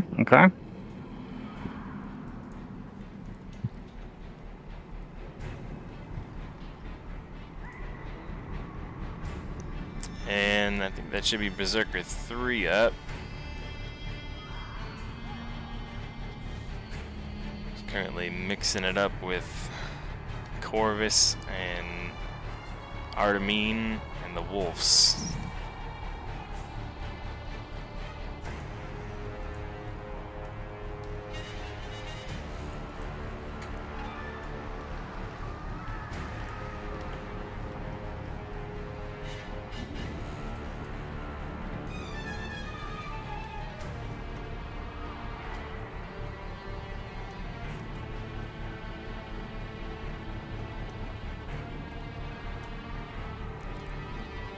It's going to be a Great Axe attack in the direction of Corvus from Berserker 3.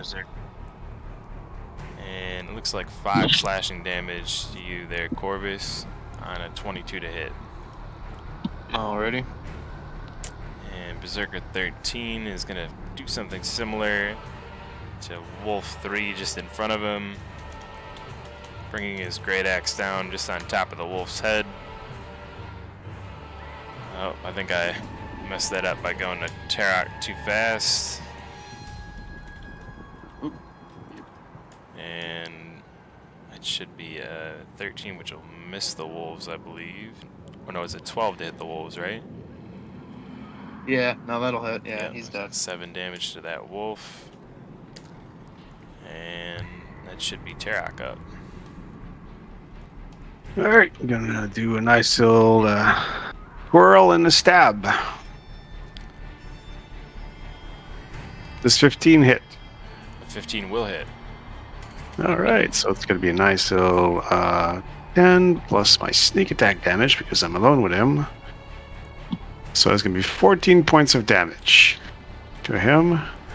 And then I'm gonna move because I do not take opportunity attacks from anybody that I hit. Just probably out of his range. That's it. That's my...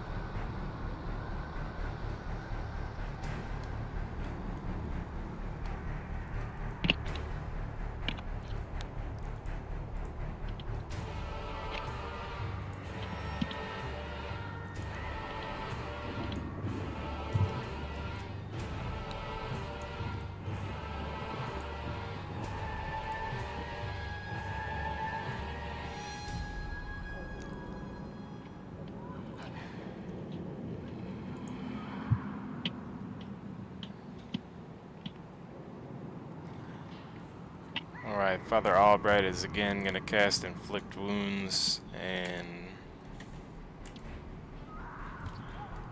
that will be 23 necrotic damage to God damn. 11, which is going to do it.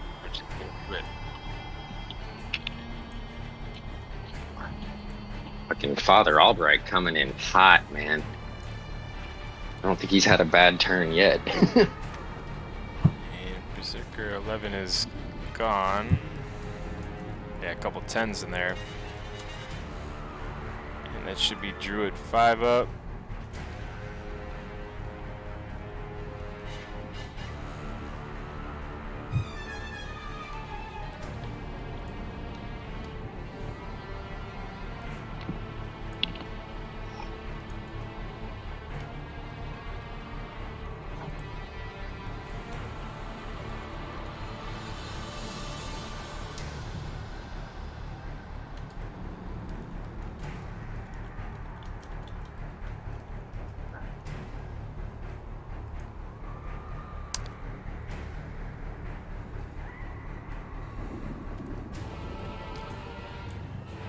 The Druid again calls flame into his hand and flings it at Corvus just in front of him. I'm gonna be rolling that at disadvantage. That's a 7, which will miss.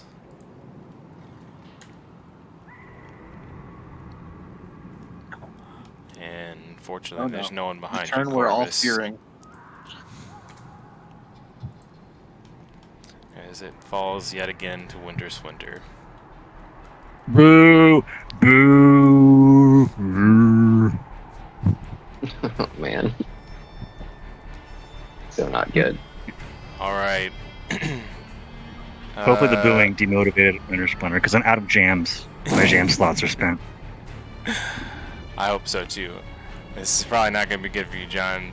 Deep in the mouth of Wintersplinter, he really only has one thing that he wants to do right now, and that's kick ass and chew bubblegum, and he's got a whole lot of bubblegum in his mouth, so he's going to start chewing.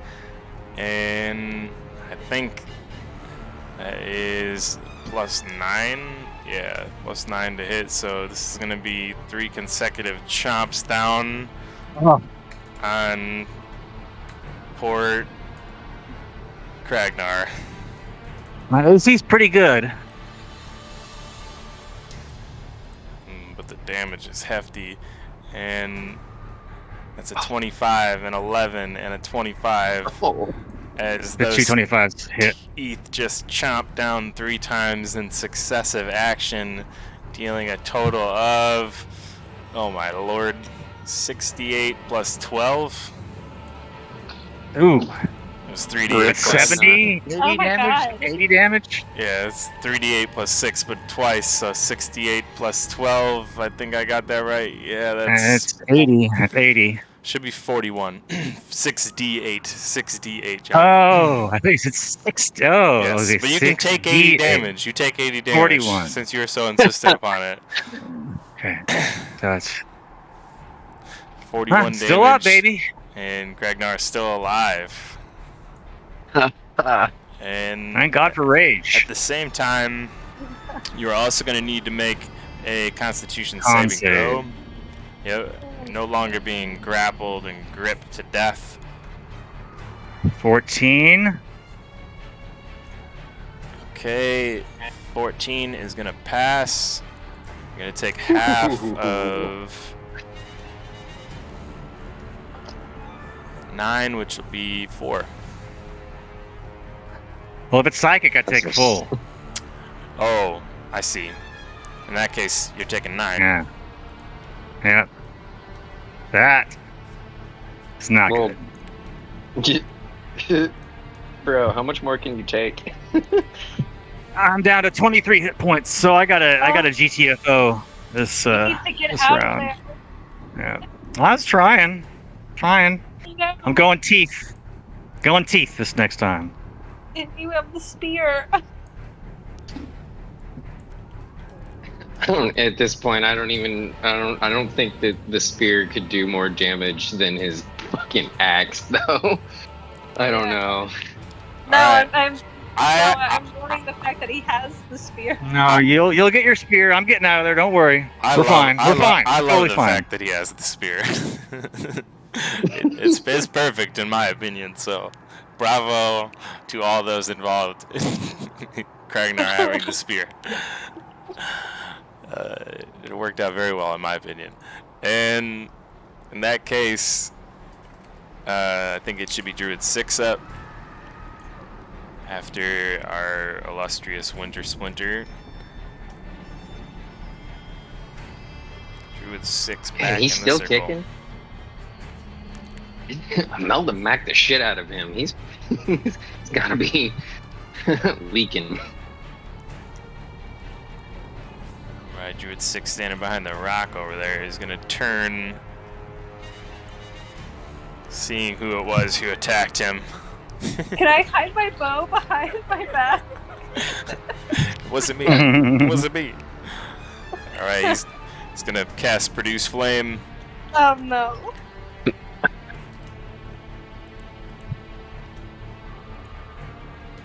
I swear it wasn't me, she said. As he turned. He does not look convinced in the slightest, Imelda, but you can roll Persuasion. Perception, I don't know. I can roll persuasion though. 15. It's not bad. Not bad. He looks around, slightly confused for a moment, wondering where else the attack could have came from. And in his confusion, I'm going to make him roll with disadvantage here. He misses as he throws a ball of fire back at you. Kind of no-look throwing it, wondering if there is a hidden assailant behind the rock, perhaps. And that should be Imelda's turn. Okay, yeah. And she just pulls her bow out and pops him in the face. Can I back up a little bit from him? Because now I'm afraid because he's kind of looking at me. Just made me spill my water, Skylar. Ugh. I have a hole in my mouth. You got a hole in your lip. I have a hole in my lip. Is a 14 hit? I'm supposed to laugh while drinking, and that is going to... I think I just pulled my mouse mic off. My mic cover off. Let's see. I think that is going to hit. Just give me 1 second. It's so close to the line, and there's so many that are so close to each other. I forget whose is what. Me too, yeah. This is a druid, and that is going to hit a druid. Oh, thank God. Alright. I'm going to hit it. See how much damage it does. So 8 damage, and then I'm going to do my bonus action. Ooh, a natural 20 for that one. Nice. Wow, nice. Is there like a button that no, there's no button. I guess I just roll it once and then double it. Okay, You so can 9. right click. Oh, 18 damage? The radiant? And that should be 9 Oh, and total, I need to roll 18 total. And I need to roll a d4 as well for psychic damage. For the bow. Yep. Okay, so and she just kind of gives him a smile and like a sheepish wave. 20. He's just got an arrow sticking in his neck.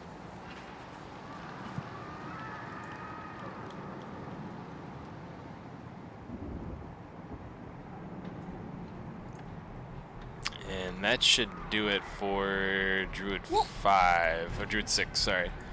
Is he? What is he down? Yeah. Yep. Yes. Yay. And your arrow Starting to clean up. fells him to the ground, and Alcor should be up. Alright, Alcor will make his way to Berserker 2. Oh, hell yeah. A little bit of aggro and attack with his rapier. Yeah, buddy. Gishes. United.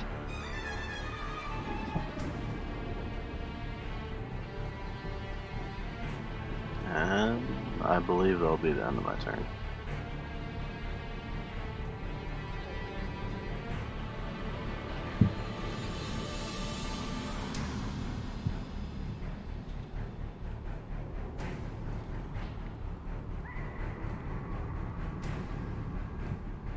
It's alright, dude. On your next turn, you'll have advantage because I'm gonna get right up in there with you. Mm-hmm.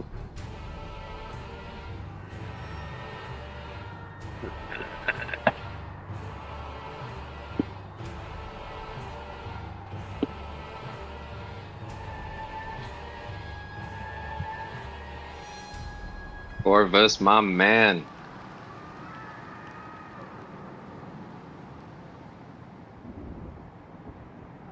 Well, when the last wolf faded, Corvus kind of made a sad, frowny face, but then he looks to the berserker with his axe, and the berserker seems very smug at the moment, even if he's injured. He just killed a couple wolves. And Corvus kind of grins back at him, telling him he knows something that he does not, and Corvus turns around and looks towards his totem, Ooh. which is now open ground pretty much. And he begins to chant, and he speaks a few words, and a moment later, he resummons the wolves. But they appear over here by the totem, so they benefit from its aura when they come into being. So they are 40 feet away at the moment, but They have a 40-foot movement speed, so they can at least get to where I am. So, could you copy reverse. what? So over here by the totem, Brady, could you copy each of these wolves once or something?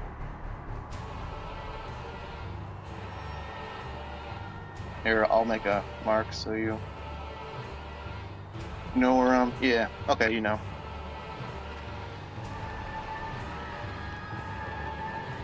Thank you.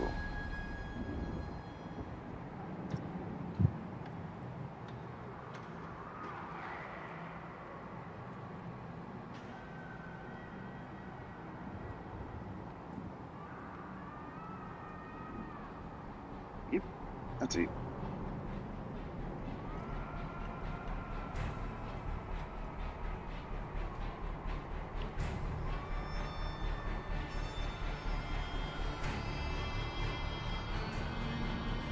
Alrighty. And as kind of a show-offy kind of thing, whilst the wolves appear, Corvus turns back to the berserker that killed the other wolves, and then he puts his fingers in his mouth and whistles again. And this time, 8 wolves just rush up to him and kind of surround him. And then he grins at him again. But, we cannot move any further. Unless they have reach, let me see. Oh, reach 5 feet. Nope. Nope. It's a 10-foot square here. Alright, so I got the wolves with me again. And, Corvus will attack. Was it Berserker 3 you said was looking worse for wear?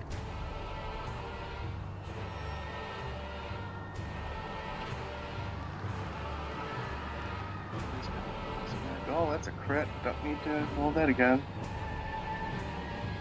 Nice. Oh wait, that meant to be an offhand attack, sorry. So, minus 4 damage. So, that's it for 9. Not 13. Against Berserker 3.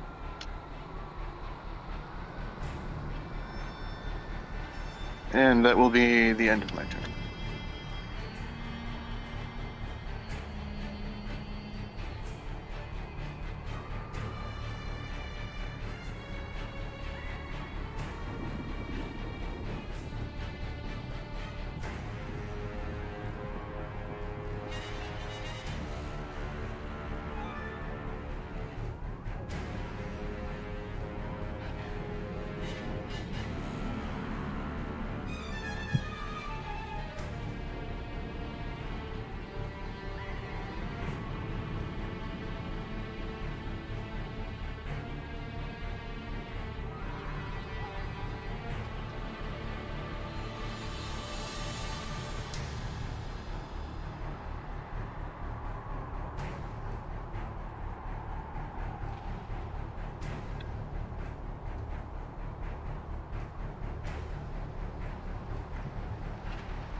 Sorry, I think I was muted there for a moment. Berserker 8 hit Izek with a Great Axe attack for 19. 13 slashing damage there on Izek. And Alright. that should be Aaron up. Okay, let me...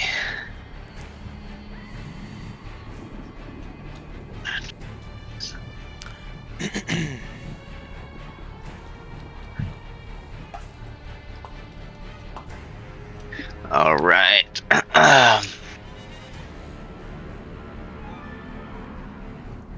on, Aaron. Get us out of here. Isaac's gonna keep hammering away at 1. Yeah, Berserker 1. First one, 11 ain't gonna cut it. 22 will though.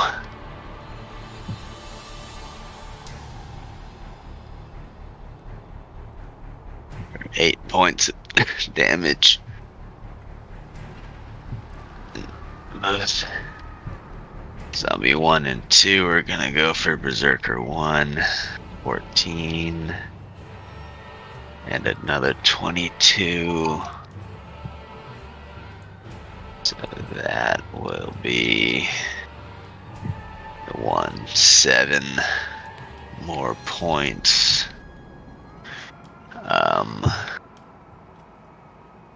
Let's see.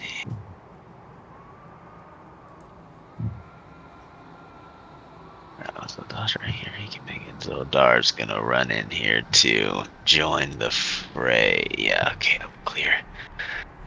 Join the pile up on Berserker 1.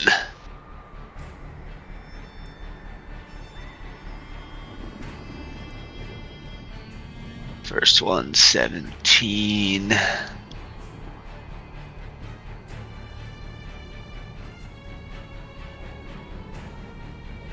And a 10. Not gonna cut it. For another. Wait, why did it roll that twice? Looks like D6 plus 2. Oh, I see what I did. I copy pasted the wrong thing for the second attack. Okay. Messed that up, sorry. Let me try that again with the right roll. 9, so let's do it. Alright, 4 damage. Another 4 damage. And... fuck, how far is Wintersplinter away from me now? It's like, what, 300? Yeah. Yeah, he's pretty far. He's about 26 tiles. So. Yeah.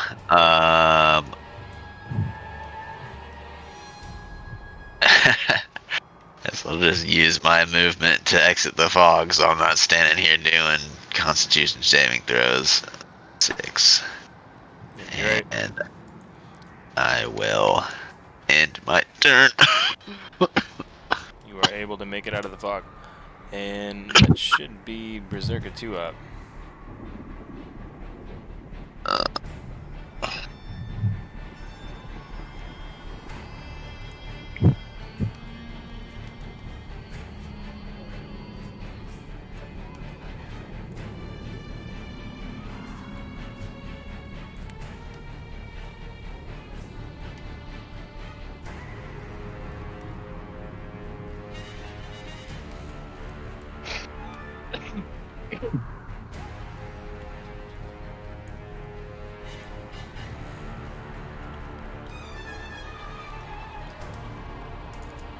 He's going to turn on Alcor and swing at him with the Great Axe for an 18 to hit. My armor class is 18.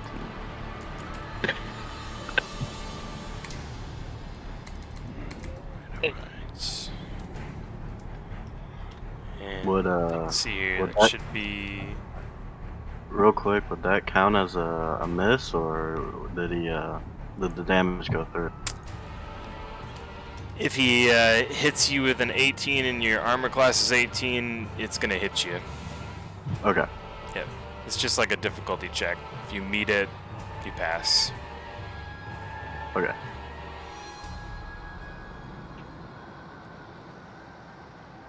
So 7 slashing damage.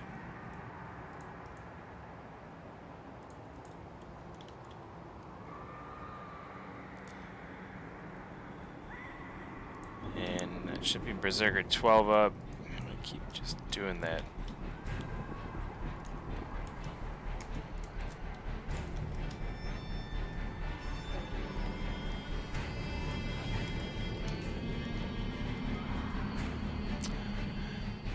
Pretty good place here for it. Let's take a quick 5-minute break. We'll be back at 9:50 Central Standard Time, or in 5 minutes for those of you who are not in that time zone. Mhm.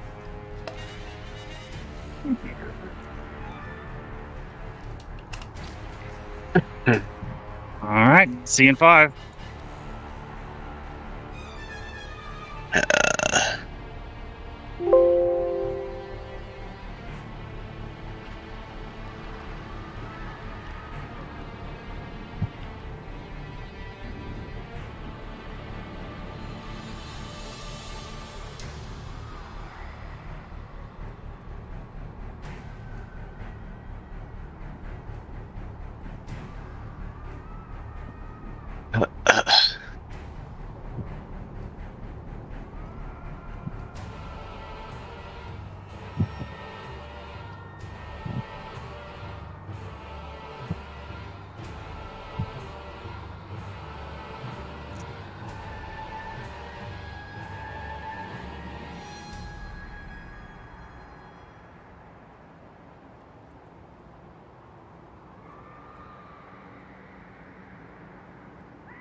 Oh God. You sound awful, dude. Yeah. You've just been dying like the whole night.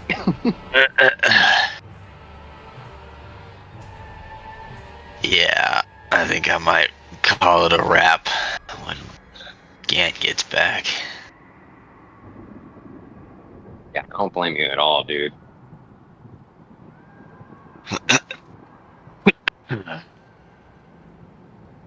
I tried. I made it like almost 2/3 of the way. You did good. Mhm.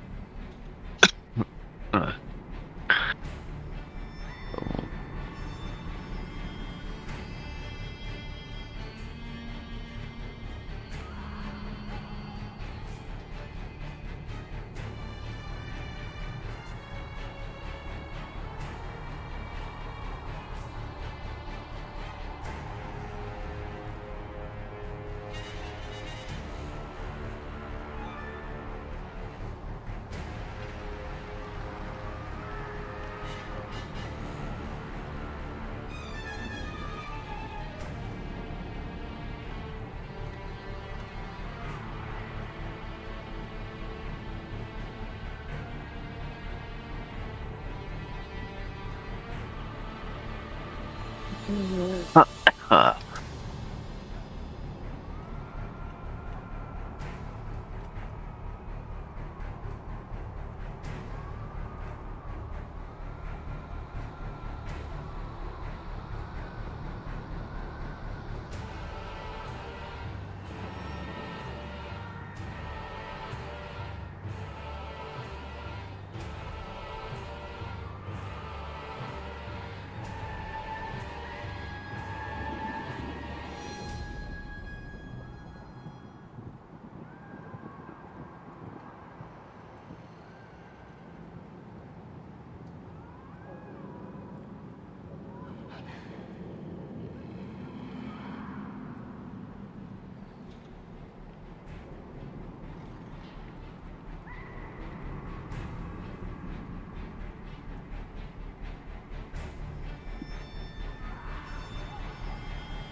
Back. Huh.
I'm back.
Alright, Berserker 12 is going to chase after Tarak, who's skirting away from him, and try and swing that Great Axe at him.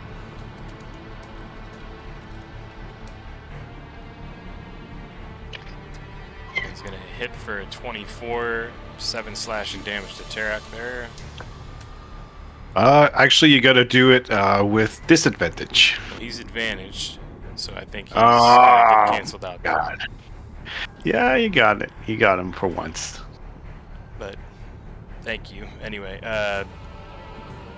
Druid 1 is gonna go, and that'll be the end of his turn. No one really sees what he does.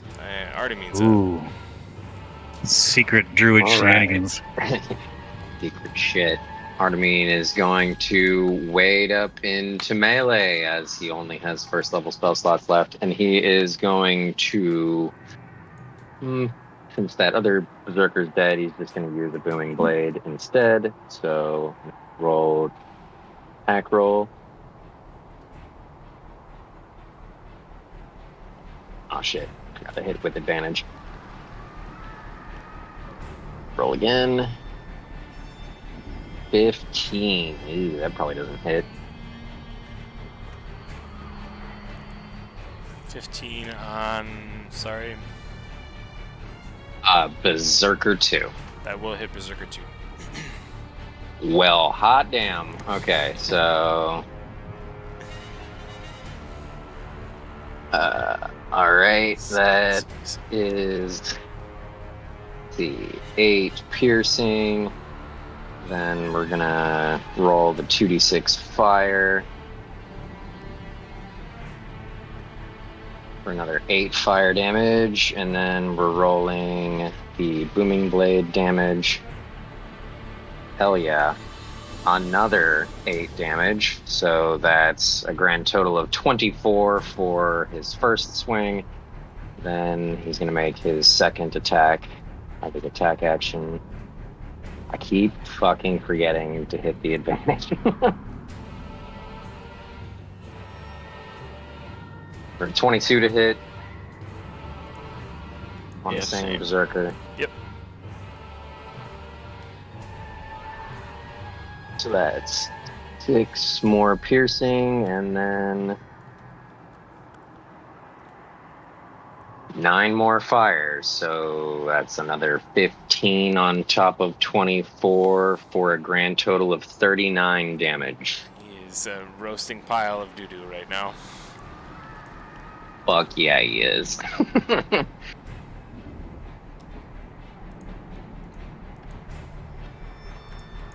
So I just flick the blood off I flick the like smoking blood off of my blade and give the nearby druid a crazed look as I set it pointing towards him. You're next. It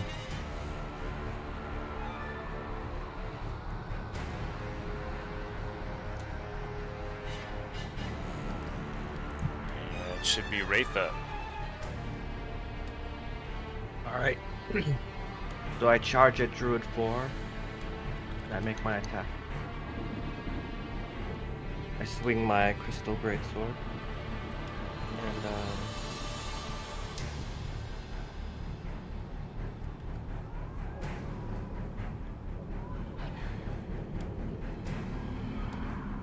swing it again. If I'm not mistaken, I think Druid 4 may be a dead target. So before you move over to him, I don't know why he's still standing like that, but yeah, I am most certain Druid 4 is dead target. Knock him down. Maybe he got spiked on a tree. But if you want to retake your movement there, apologize for that, Wraith. Okay.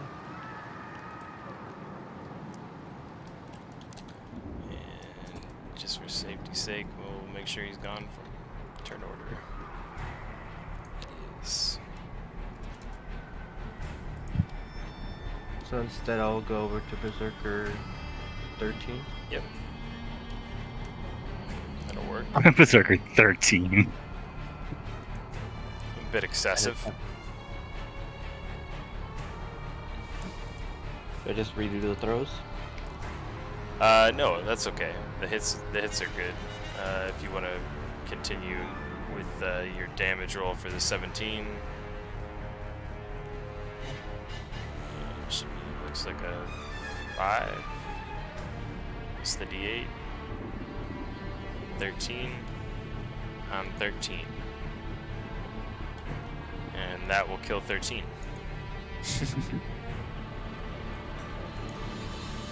And with that, I end it. My turn.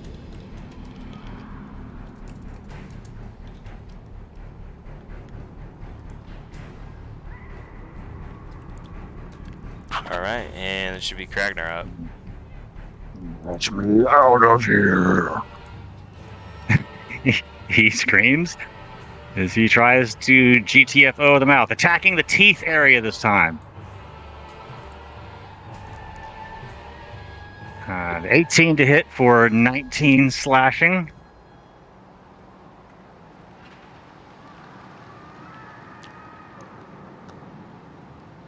You're just clumping away at the teeth desperately. Yep. You let me know when there's a Kragnar-sized hole in there. So far, you're just making Kragnar axe-sized divots in the teeth. 16 for, if that hits, does 16 hit? It does not. Okay, that misses. Okay, Mr. Kragnar. Get a good quality roll here. 18 That will hit. for 19 slashing.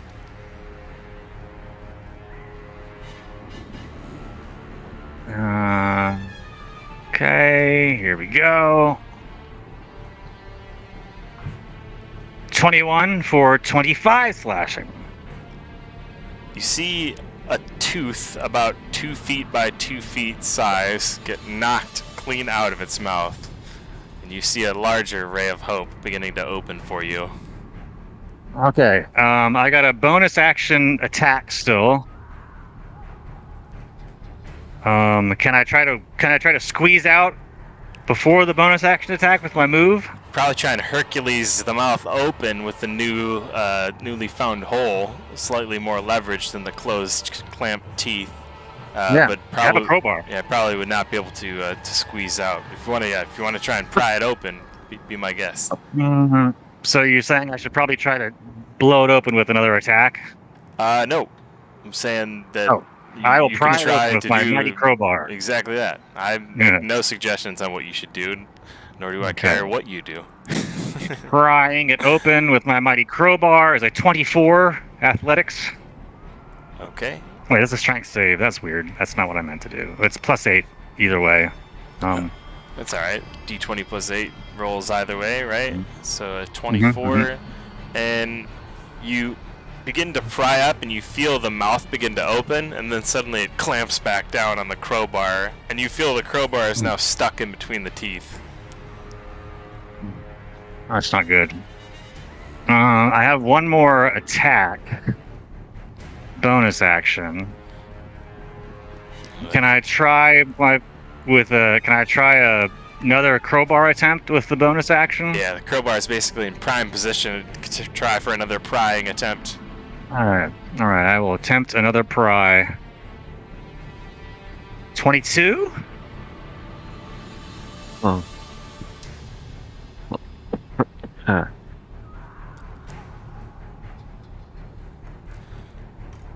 Alright, and that will hit. No, I'm sorry. That is. A 22 is going to open up the mouth again, slightly, jarring it open. Get there. Go. Kragnar, move. Go. And it's just Yeah. enough space for Kragnar to slip out. Whew. Okay, he's going to skitter up over the head. Alright, go ahead and roll athletics. Athletics. 22. Alright, and as you sprint out or roll out or whatever you're doing to get out of there, the teeth begin to clamp back down, trying to split Kragnar in two, and you just barely roll out in time. Maybe I use the blood spear as like a pole vaulting pole to kind of like, you know how they pole vault over the high part, like, you know, kind of push myself over and back, so now I'm like maybe up on his head. But And now, I'm going to leap off as you push into yourself the out of mist. his mouth, you don't really leap off. You sort of fall off because there's not really anything to leap onto. So now you're falling 30 feet out of his mouth, coughed up like food that didn't taste good. Apparently Kragnar has a interesting taste to his mouth, or interesting taste to his flesh. And after that, yeah, you can take some bludgeoning damage. So take a 2d6 bludgeoning damage as you fall 30 feet down to the ground. But you're now free of his grasp. I will move And that's 5 full bludgeoning speed, damage. full speed move back to the mainland. You're surprised how little saliva Wintersplinter had in his mouth. It's got dry mouth. He does have very dry mouth. It was dry in there. Yes. And I can move double movement speed, so that's 80 feet move back towards the mainland. Holy moly. You do also need to roll your con save because you're in the mists. Oh, no, come on, Kragnar, you bastard.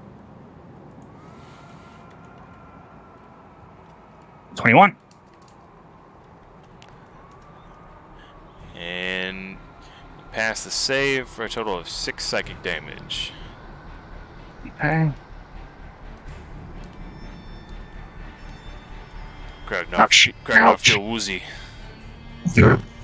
No, not like. And let's see here. How far away am I from the mainland with that You- 80-foot move? 80 feet. I can move you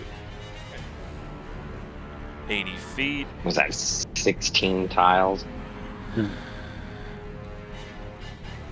Ooh. Yes. You're still in it, but you're close. And I moved the wrong guy.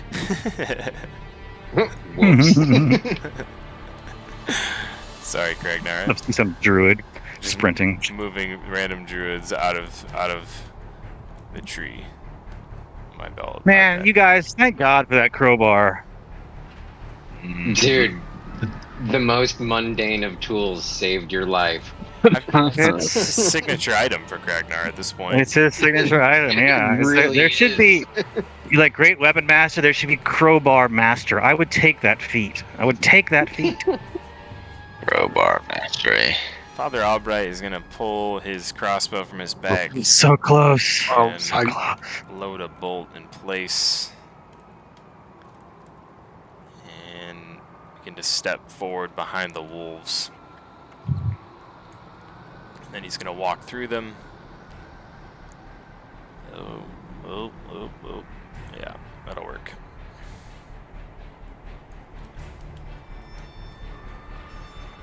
Oh, Tarak got skipped. Tarak, you got skipped. Yeah. And we'll roll back here. That's all good. Don't need to roll all the way back. I'll just do my action. That's fine. Anyway, it's just a stabby as usual. Try to stab him in the eyes. 20 to hit. I guess it's going to hit since 15 hit earlier. That's going to be 13 points of damage with my sneak attack.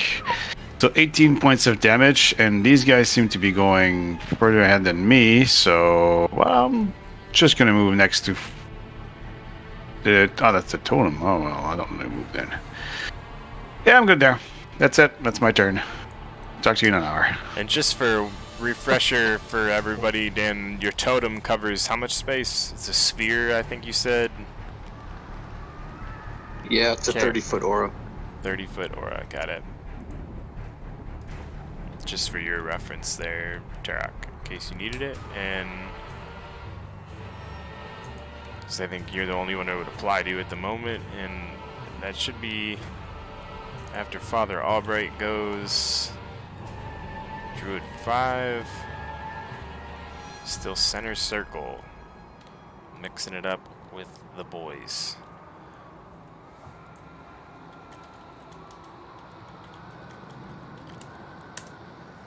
And Druid 5 is going to call forth a Thunder Wave.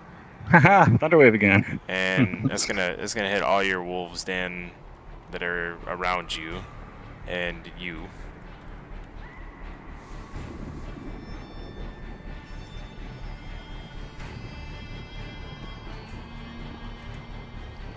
Con saves from those. All the wolves. Yep. You need me to make one too? Nope. Should be good. Cool.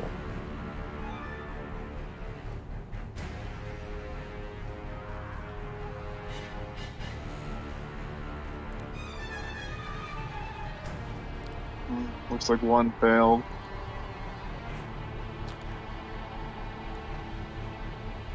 So a total of 8 damage to the one that failed. The other 3, 4 damage, and that one's getting knocked back. And you also made your con save and passed, so you're only taking 4 damage as well. Alright. Wintersplinter. Back up and ready to do more damage.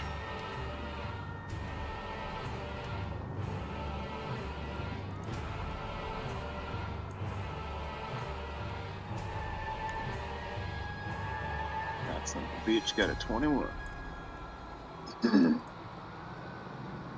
Yeah. we may need to think about how or if we're gonna try to warn this town. The only problem with this thing running at Kresk is there is a town or a structure that lies between it and Kresk, and that would be one Wizard of Wines. Oh fuck. Oh major fuck. Wait, we have that sending stone. Alright. And that should be Druid 6 just before Imelda. Sorry, I clicked too many buttons again there, and Well, I guess it's a good thing he hasn't rebuilt the vineyard yet. Druid 6 is dead. So it should be Wait, Imelda. who has the sending stone?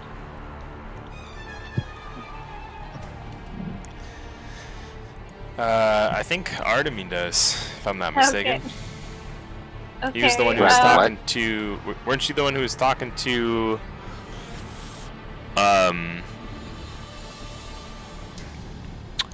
Erwin. I mean, he is my homie, but Not Erwin. Tarek Davian. has the sending stone. Davian. Oh. So Davian would be the one who gave the sending stone, and if it was Tarok, I'm just mistaken. I thought it was you. No, it's Tarok, and I've got the one from Erwin. Got it. So you have the sending stone from Erwin. I don't even think Davian gave us one. I'm not sure though. I thought he could be did, wrong. but I'm mistaken now, I suppose. You have the one from Erwin. Yep.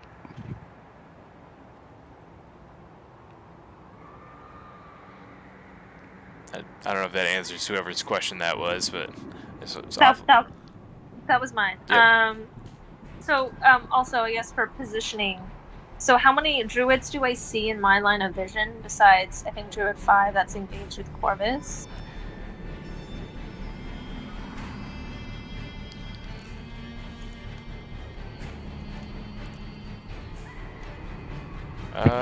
You don't really see too many in your direct vision. The rock is in front of you. I think you could still see past that. Druid 5, about, let's see.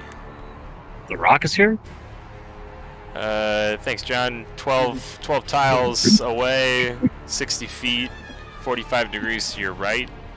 And he's standing just in front of Corvus and Corvus's wolves. And does he hurt at all, or has he kind of been on hit?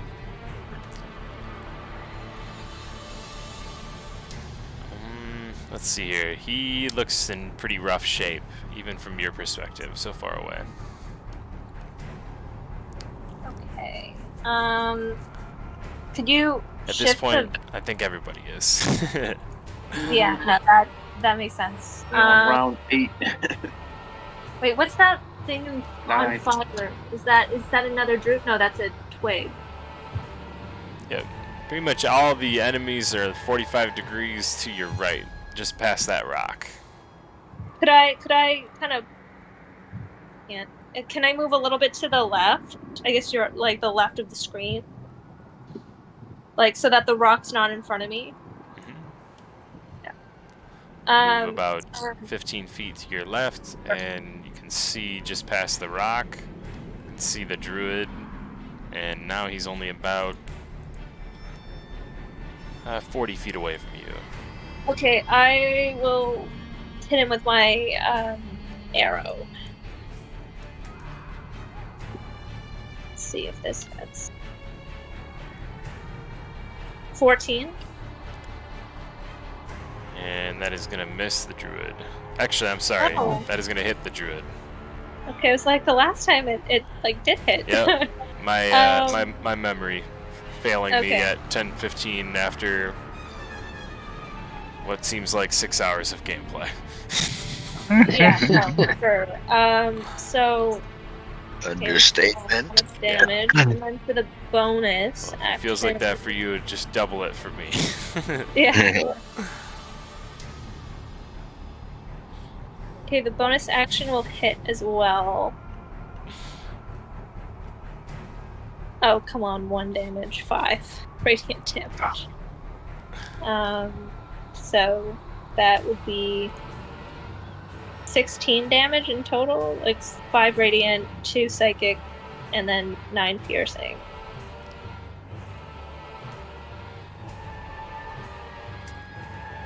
Not my best damage. And that is my turn. Still pretty solid though, and enough to topple Druid 5.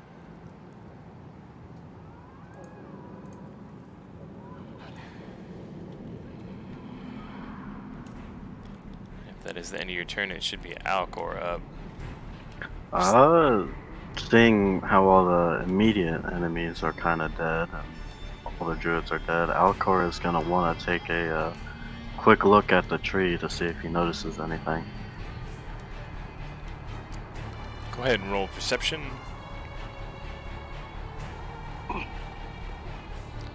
Give perception check. Nat 20, let's go. Oh, and it is. All right. I was only gonna do this if you rolled a nat 20, so I gotta keep true to myself. You see something interesting at the base of the Gulthias tree. It looks like, it did when you first saw it. A kind of creepy-looking, terrifying, gigantic tree that spawned another living tree. But now that it's burst open in such a way, it's sort of pulled up a little bit from the ground, and the roots at the surface have dug up the dirt a little bit, loosening it, and you've revealed a trap door at the base of the Gulthias tree. Ew. Alcor would like to make his way to the trap door and go in it, but I think that's all his movement can really do is just go to the door. Okey-doke. Probably call it out. He will also call it out as well. Yeah, and I'll say you can interact with the door if you want to. I will interact with it then. You see it's got one of those like rusty brass pull handles, and it doesn't look like it's locked in any fashion. You just give it a pull, and sure enough, it's difficult to remove it, some of the dirt lodged around the sides, but it's easy enough to pull it up if you give it a good yank. You open and you reveal a rope ladder that leads down several, well, we'll say about 100 feet, not several hundred feet. Safe. It's safe. It looks like it covers about the depth of the Esther Hill. Yeah. Do you think Alcor would have, enough action or movement speed to go down that, or would I have to wait till next turn? I think you moved basically 30, 35 feet or so to get to the tree. Yeah. So depending on your movement speed, you may have some left over or might have been used all up to get to the tree.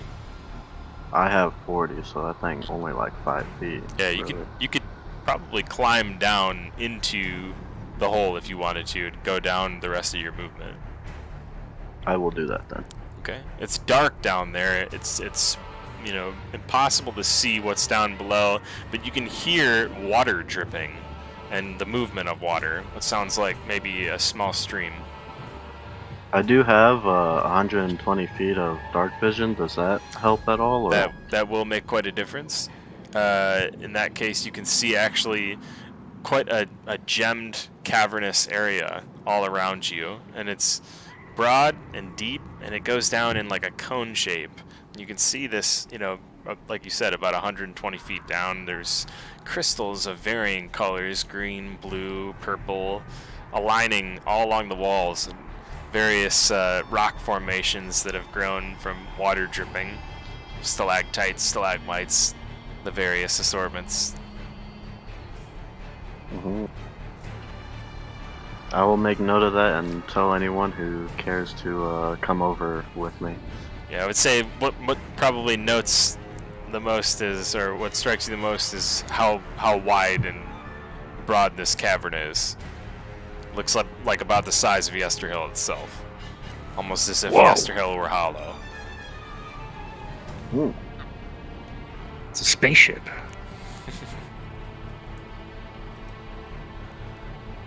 Alright. Yeah. And if that's the end of your turn, it should fall to Corvus.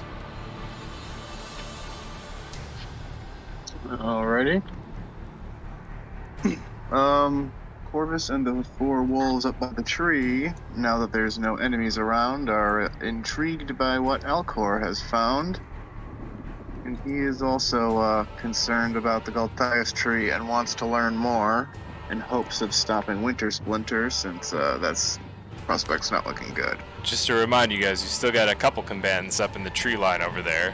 You guys are heading to a new area of the map. So if you do this, you're probably going to be basically abandoning your opponents or your allies in combat here. Okay, I'll do my attacks with the other 4 wolves before I do that then. Yep. We got Berserker 13, Berserker 1, and Berserker 8, correct? Oh no, 13's down. We got 1 and 8. Alrighty. The wolves are going to charge Berserker 1, who's engaged with the zombies. They're gonna try to jump on him and rip him to shreds.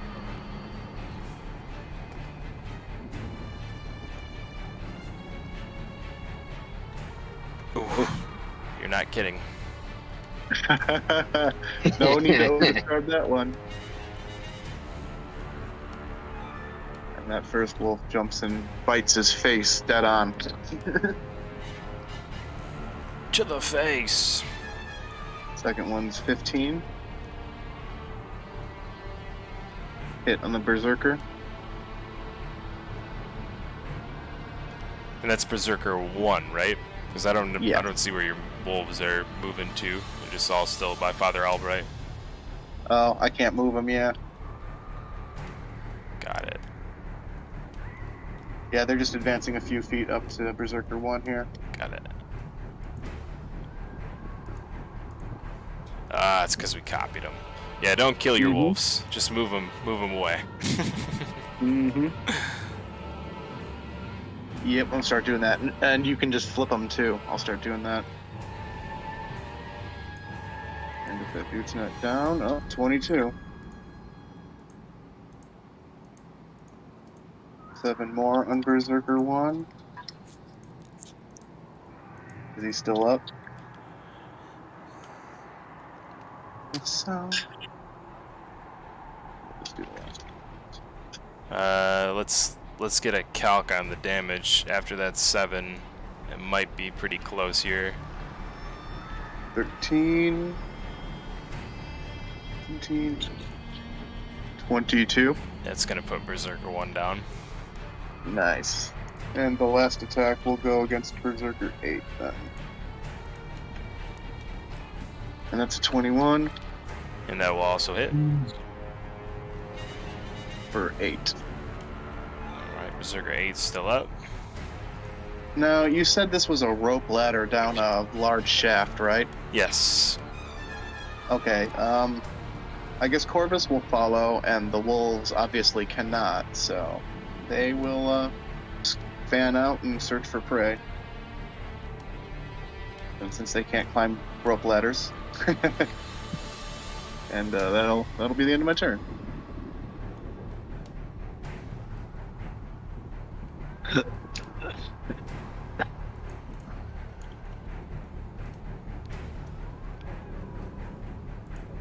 Alright, Berserker 8, I think is last man standing over there.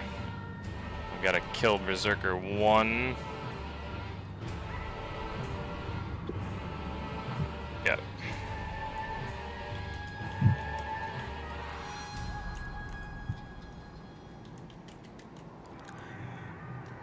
I love how we're splitting the party completely.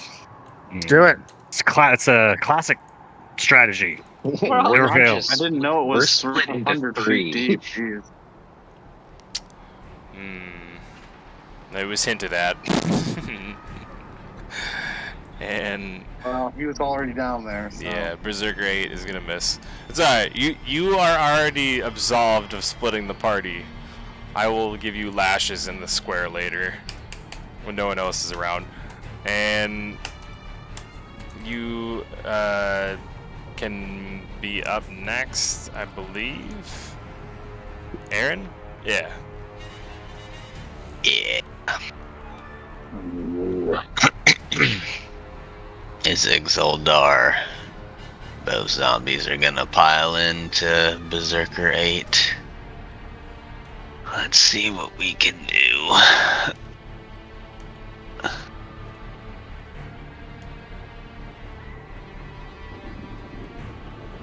$10, 15. Not gonna do it. Right, 15 doesn't hit, right? Let's see here. You are swinging at our Berserker friend, Berserker 8. Yeah. That Yes. is gonna hit Berserker 8. Oh, okay.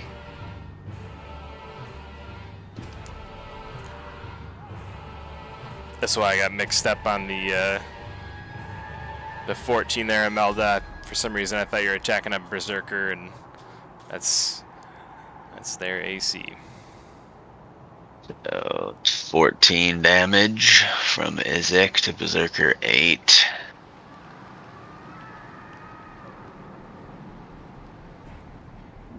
Okay, and that is a Nat crit. From Zoldar. Gonna guess this is gonna lay him low if it does more than 8. Oh, it Come on, should. Zoldar. Ah, 14. Well, That's you just crit enough. though, right? Oh yeah, Jinxed it. yeah. Got the nat 20, Yeah, so yeah. that's Just 14 laughed how it damage. was under 8, though. No, So yeah, 14 you total. fucking dead. 7. Yeah, he got 7, but it was 14, so he's good. Yeah.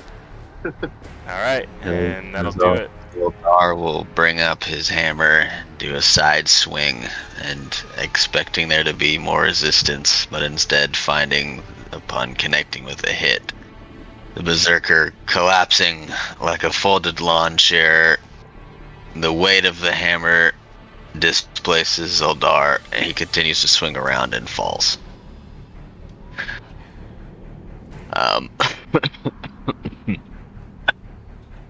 All Aaron is gonna do is gonna move toward Kragnar, where he can hear him yelling in the fog. I'll end my turn with that. I think I'm gonna bow out for the night. Have a good night, sir. I Alright, buddy. apologize. We are glad that you did not die. Yep. Hey, It's do you want me to hold an action for you to Dimension Door once Kragnar reaches you? Yeah, that's what I was gonna do. As many dimension Okay. doors as it takes to get back. I have 5 Okay. more charges of it in the necklace for Okay. today. Alright, buddy. You get some sleep. Get some sleepies. Yep, I'll catch y'all all on the flip side. Good night, man. Feel better? Thanks.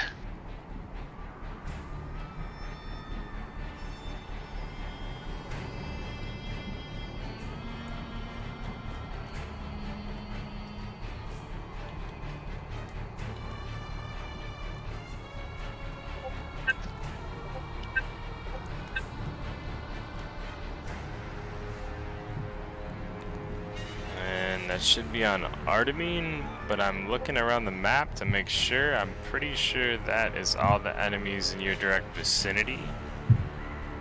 Yeah, it looks like all that's left is Berserker 12. Out in Back the fields? by Tarek. Yep. Yeah.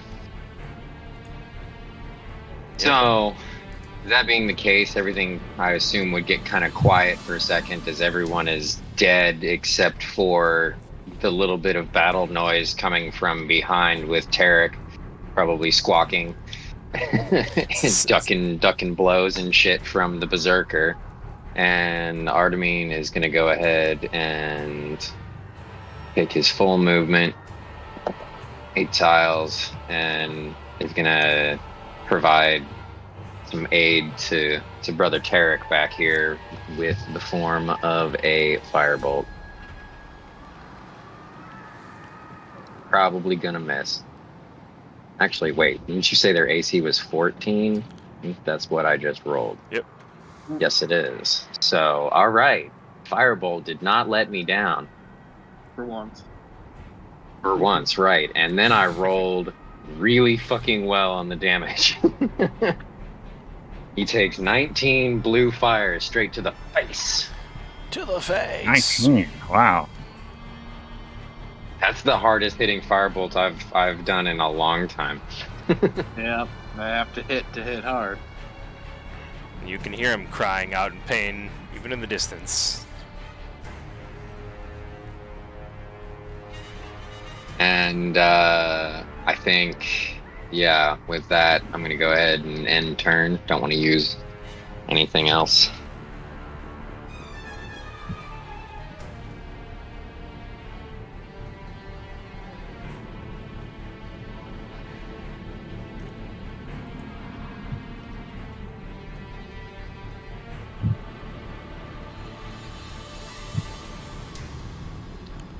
Alright, that should be Wraith up.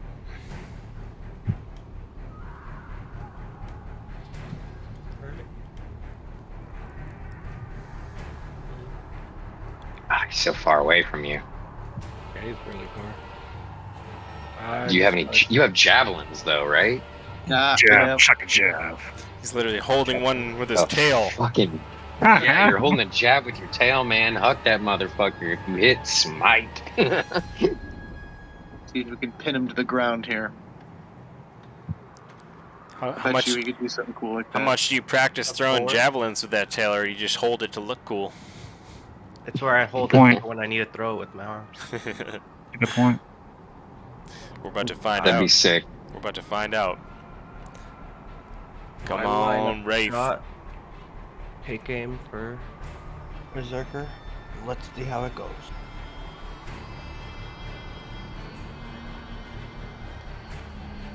Love it. That's a hit. It's a hit. Alright. Fuck yeah. And then with that, see what we get. Oh, 10. Hell yeah! 10 damage. It's hefty. Nice. Damage, nice. And then let me get that smite off.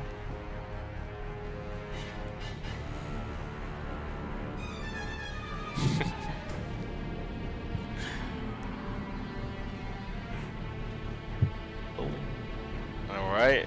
Hell yeah! Another 11, dude. Your javelin throws rival Kragnar's. Your javelin is mighty, Wraith.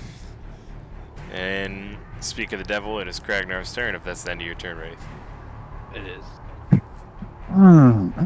Ragnar shall sprint.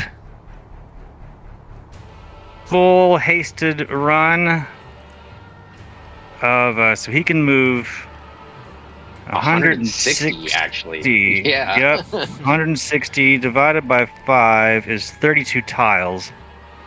He takes Fucking. That's I love ridiculous. he takes I love 10 Ace so 10 much. tiles to get to Aaron. Aaron will dimension door both of them to the center of the ritual area. So again, I measured off 500 feet. It's kind of right here. This little bubble in the middle of the stone circle. Got it. Let's see. Now, Kragnar has 22 Fucking more Gucci. tiles left after this, so he could theoretically. Is it better to dimension That is door again, or ridiculous. just book it the remaining 22 tiles? 22 and then 50 some I odd. would- It's 6 and 1. I Yeah, think we'll just run it. he's just gonna jog it. But when he hits the tree, his haste is gonna run out, and he's gonna have to take a round to catch his breath. We might need to save those dimension doors to deal with Wintersplinter. So He's not entirely incorrect. Okay, so I'll put Kragnar.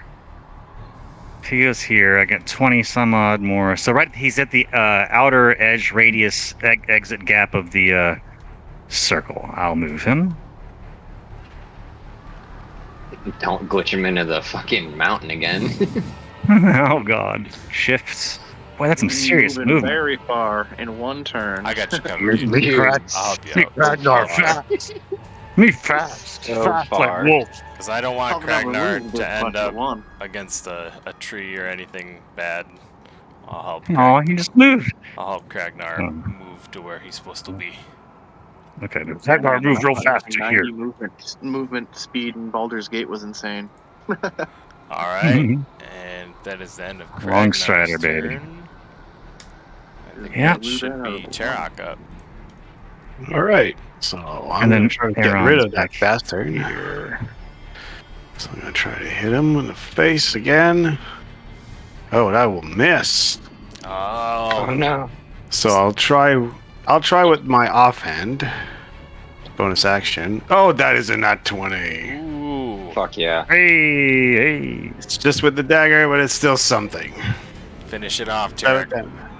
And then I get double the sneak attack. Ha ha ha ha. Nice, very nice. And That'll What a be hit. 14 and 24. there you go. 24 points of damage with that just dagger right there. Nice. And that will do it. Awesome. Finally.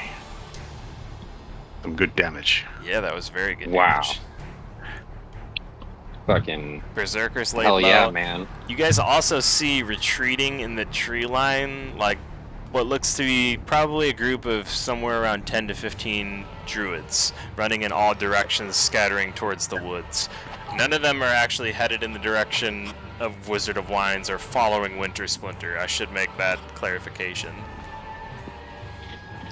So they're running away Yeah, from us and yep. away from. Okay. Yep. I mean, yeah, we did basically just butcher so many of them. So fucking many of them. You're not wrong. Wait, so are the barbarians running away too, or are they just staying? The Berserkers are wiped out. Doesn't Oh, look like there's any yeah. left. Yeah, Okay. the druids used them for their intended purpose. Wait, so Used does them that mean all that up. we're out of combat? Combat Yeah, is just yeah. Can Imelda go to the of the tree and be like, "What are you guys doing?" Yeah, anyone who didn't see us crawl down the tree, crawl down the hole in the tree, will see a wolf. There's be a wolf standing at the hatch, sniffing at it and pawing at it, and like trying to bring people's attention to it. We have to warn the people that creature got away. Yeah. Basically. Yeah. You're going to get some backup from. 12 seconds later. You hear this cry from Imelda down into the crevice, and Imelda's voice does sound urgent. She seems like she's trying to warn you that time is of the essence. This tree is headed in the direction of Wizards of Wines, headed in the direction of Kresk, and it is on a murderous rampage. It's seemingly unstoppable from what you've seen of it so far. Oh god, yeah. Artemine rushes up to Tarok, clasps his shoulder and says, "You need to warn Erwin. Ready that sending stone now." I'm going to tell him. I already told him. I told him already before. Tree big. Big tree. Yeah, we got it, buddy. We got it. We got it. Big bear chase. Tell him to warn. Yes, the he can stop that, buddy. right?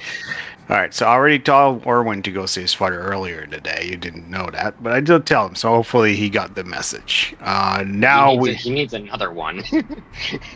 yes, he's gonna get another one. No worries about that. Yeah. Now I remember it was Thurwin because you were sending messages to him about his dad. Yeah, trying to reunite them in a Hallmark movie style thing.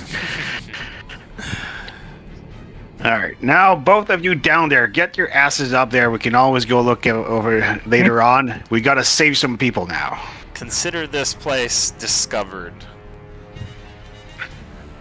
Yeah. I'm already at the bottom. Can I at least do a quick? You're nowhere near the perception? bottom.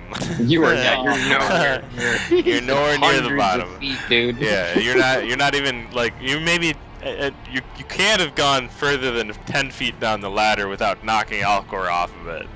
So Yeah, we'll say that alone. Alcor And is Yeah, Corvus. something like 5 that, to 10 get feet your down the butt ladder. back up here. and you might have just started going down the ladder with them, but you can't be any further than that.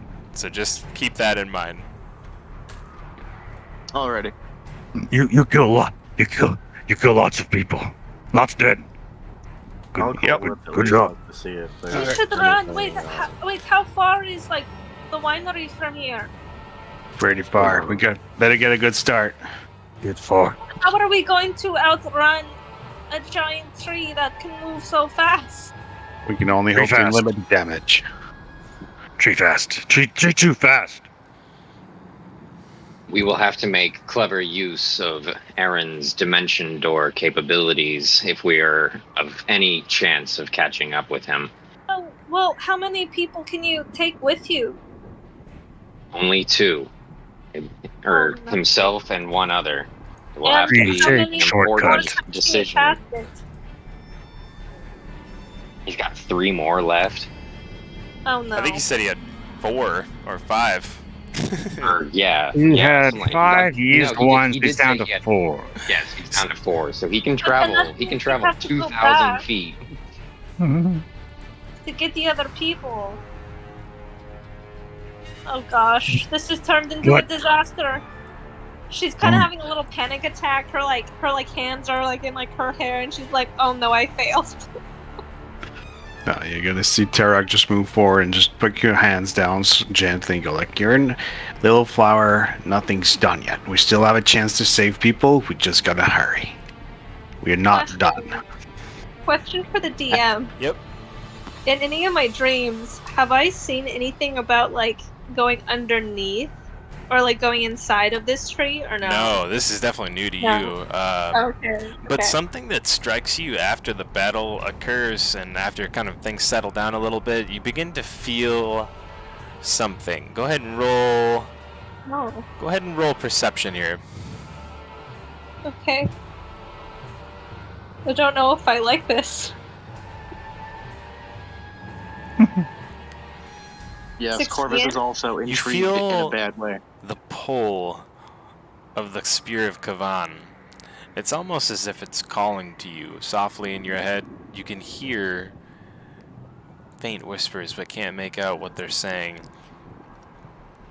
Is it pulling me in a specific direction, or is it more like in my own head? Towards Kragnar. I go towards Kraken. Kind of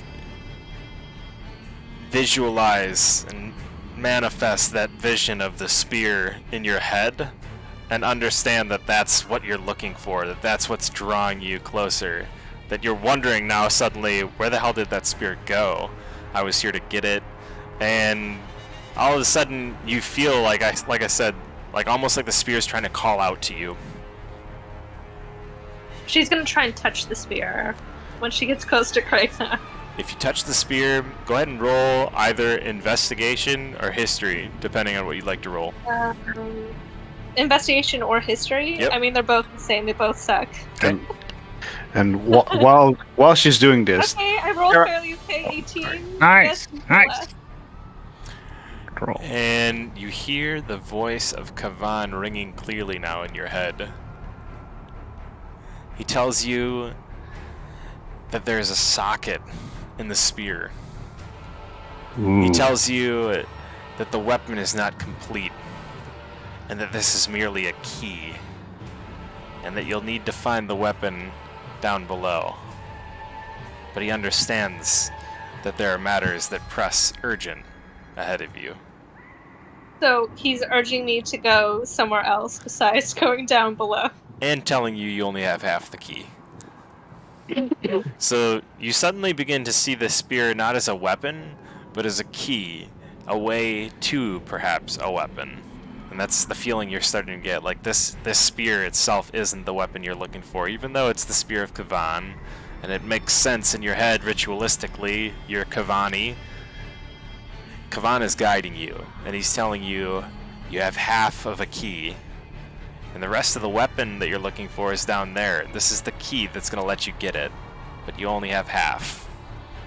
He directs your focus to the socket once more. Empty. He's telling her to... Well, I don't hear it. Kragner just gives a cheesy grin and goes, "Oh, hello, Imelda. You have spear back now. I'm sorry. I keep crowbar, you take spear." I mean, can I even hold the spear? Wait, how? Okay, yes, I can. I have a strength of 16. You take spear. Me take crowbar. Alright. Sure. This spear of Kavan, this crowbar of Kragnar. Great. Save life. You know what you need to do as you hold the spear in your hand. That socket must be filled with whatever once belonged there. This much is still unknown to you, but you're one step closer. Okay. Janet. Also, for items, do I just add a spear, or like, is there like a specific thing that I add? I can help you add a custom item. I'll Okay, get you the okay, stats cool. for it too. Sure. Later on. Yeah. Yep. But basically see it more as an item than a weapon. Gotcha. And it does have some She stats. adjusts it to her back. It does have some stats though, and you'll see why I mentioned that in the stats. It's fragile. It's a fragile piece of magic. All right. Well, in this sense, I think this is probably an excellent place for us to stop, as you guys finish up with Wintersplinter, or Yesterhill, I should say, the battle at Yesterhill, and look to be in hot pursuit of Wintersplinter. It's probably a good thing for all of you to think on how exactly you intend to catch up, as that seems to be the biggest quandary ahead of you. And what you intend to do about stopping Wintersplinter from destroying Wizard of Wines, which lies in its path, and Kresk onward. With that, I wish you guys all a happy Friday. Do we level up Happy Friday. or no? It's a good question, Imelda. A very, very good question. What's that? Did you gain a level? Yeah. To be determined. In 2 minutes, you guys will get a surprise message from me, and I'm gonna make you hang and wait for this. I have to do some brief internal calculations. You got a whole week. In which case, you guys will probably be in luck here, because that was so many mobs. That was a lot. A buttload of water, yeah. I have to make a decision based on what I think is going to happen next, and we all know how good I am predicting what you guys are going to do next. And with that being said, I'll just tell you now, you guys do gain a level. Yes. Hell yeah. Pretty much tell you for sure we'll be chasing Wintersplinter too.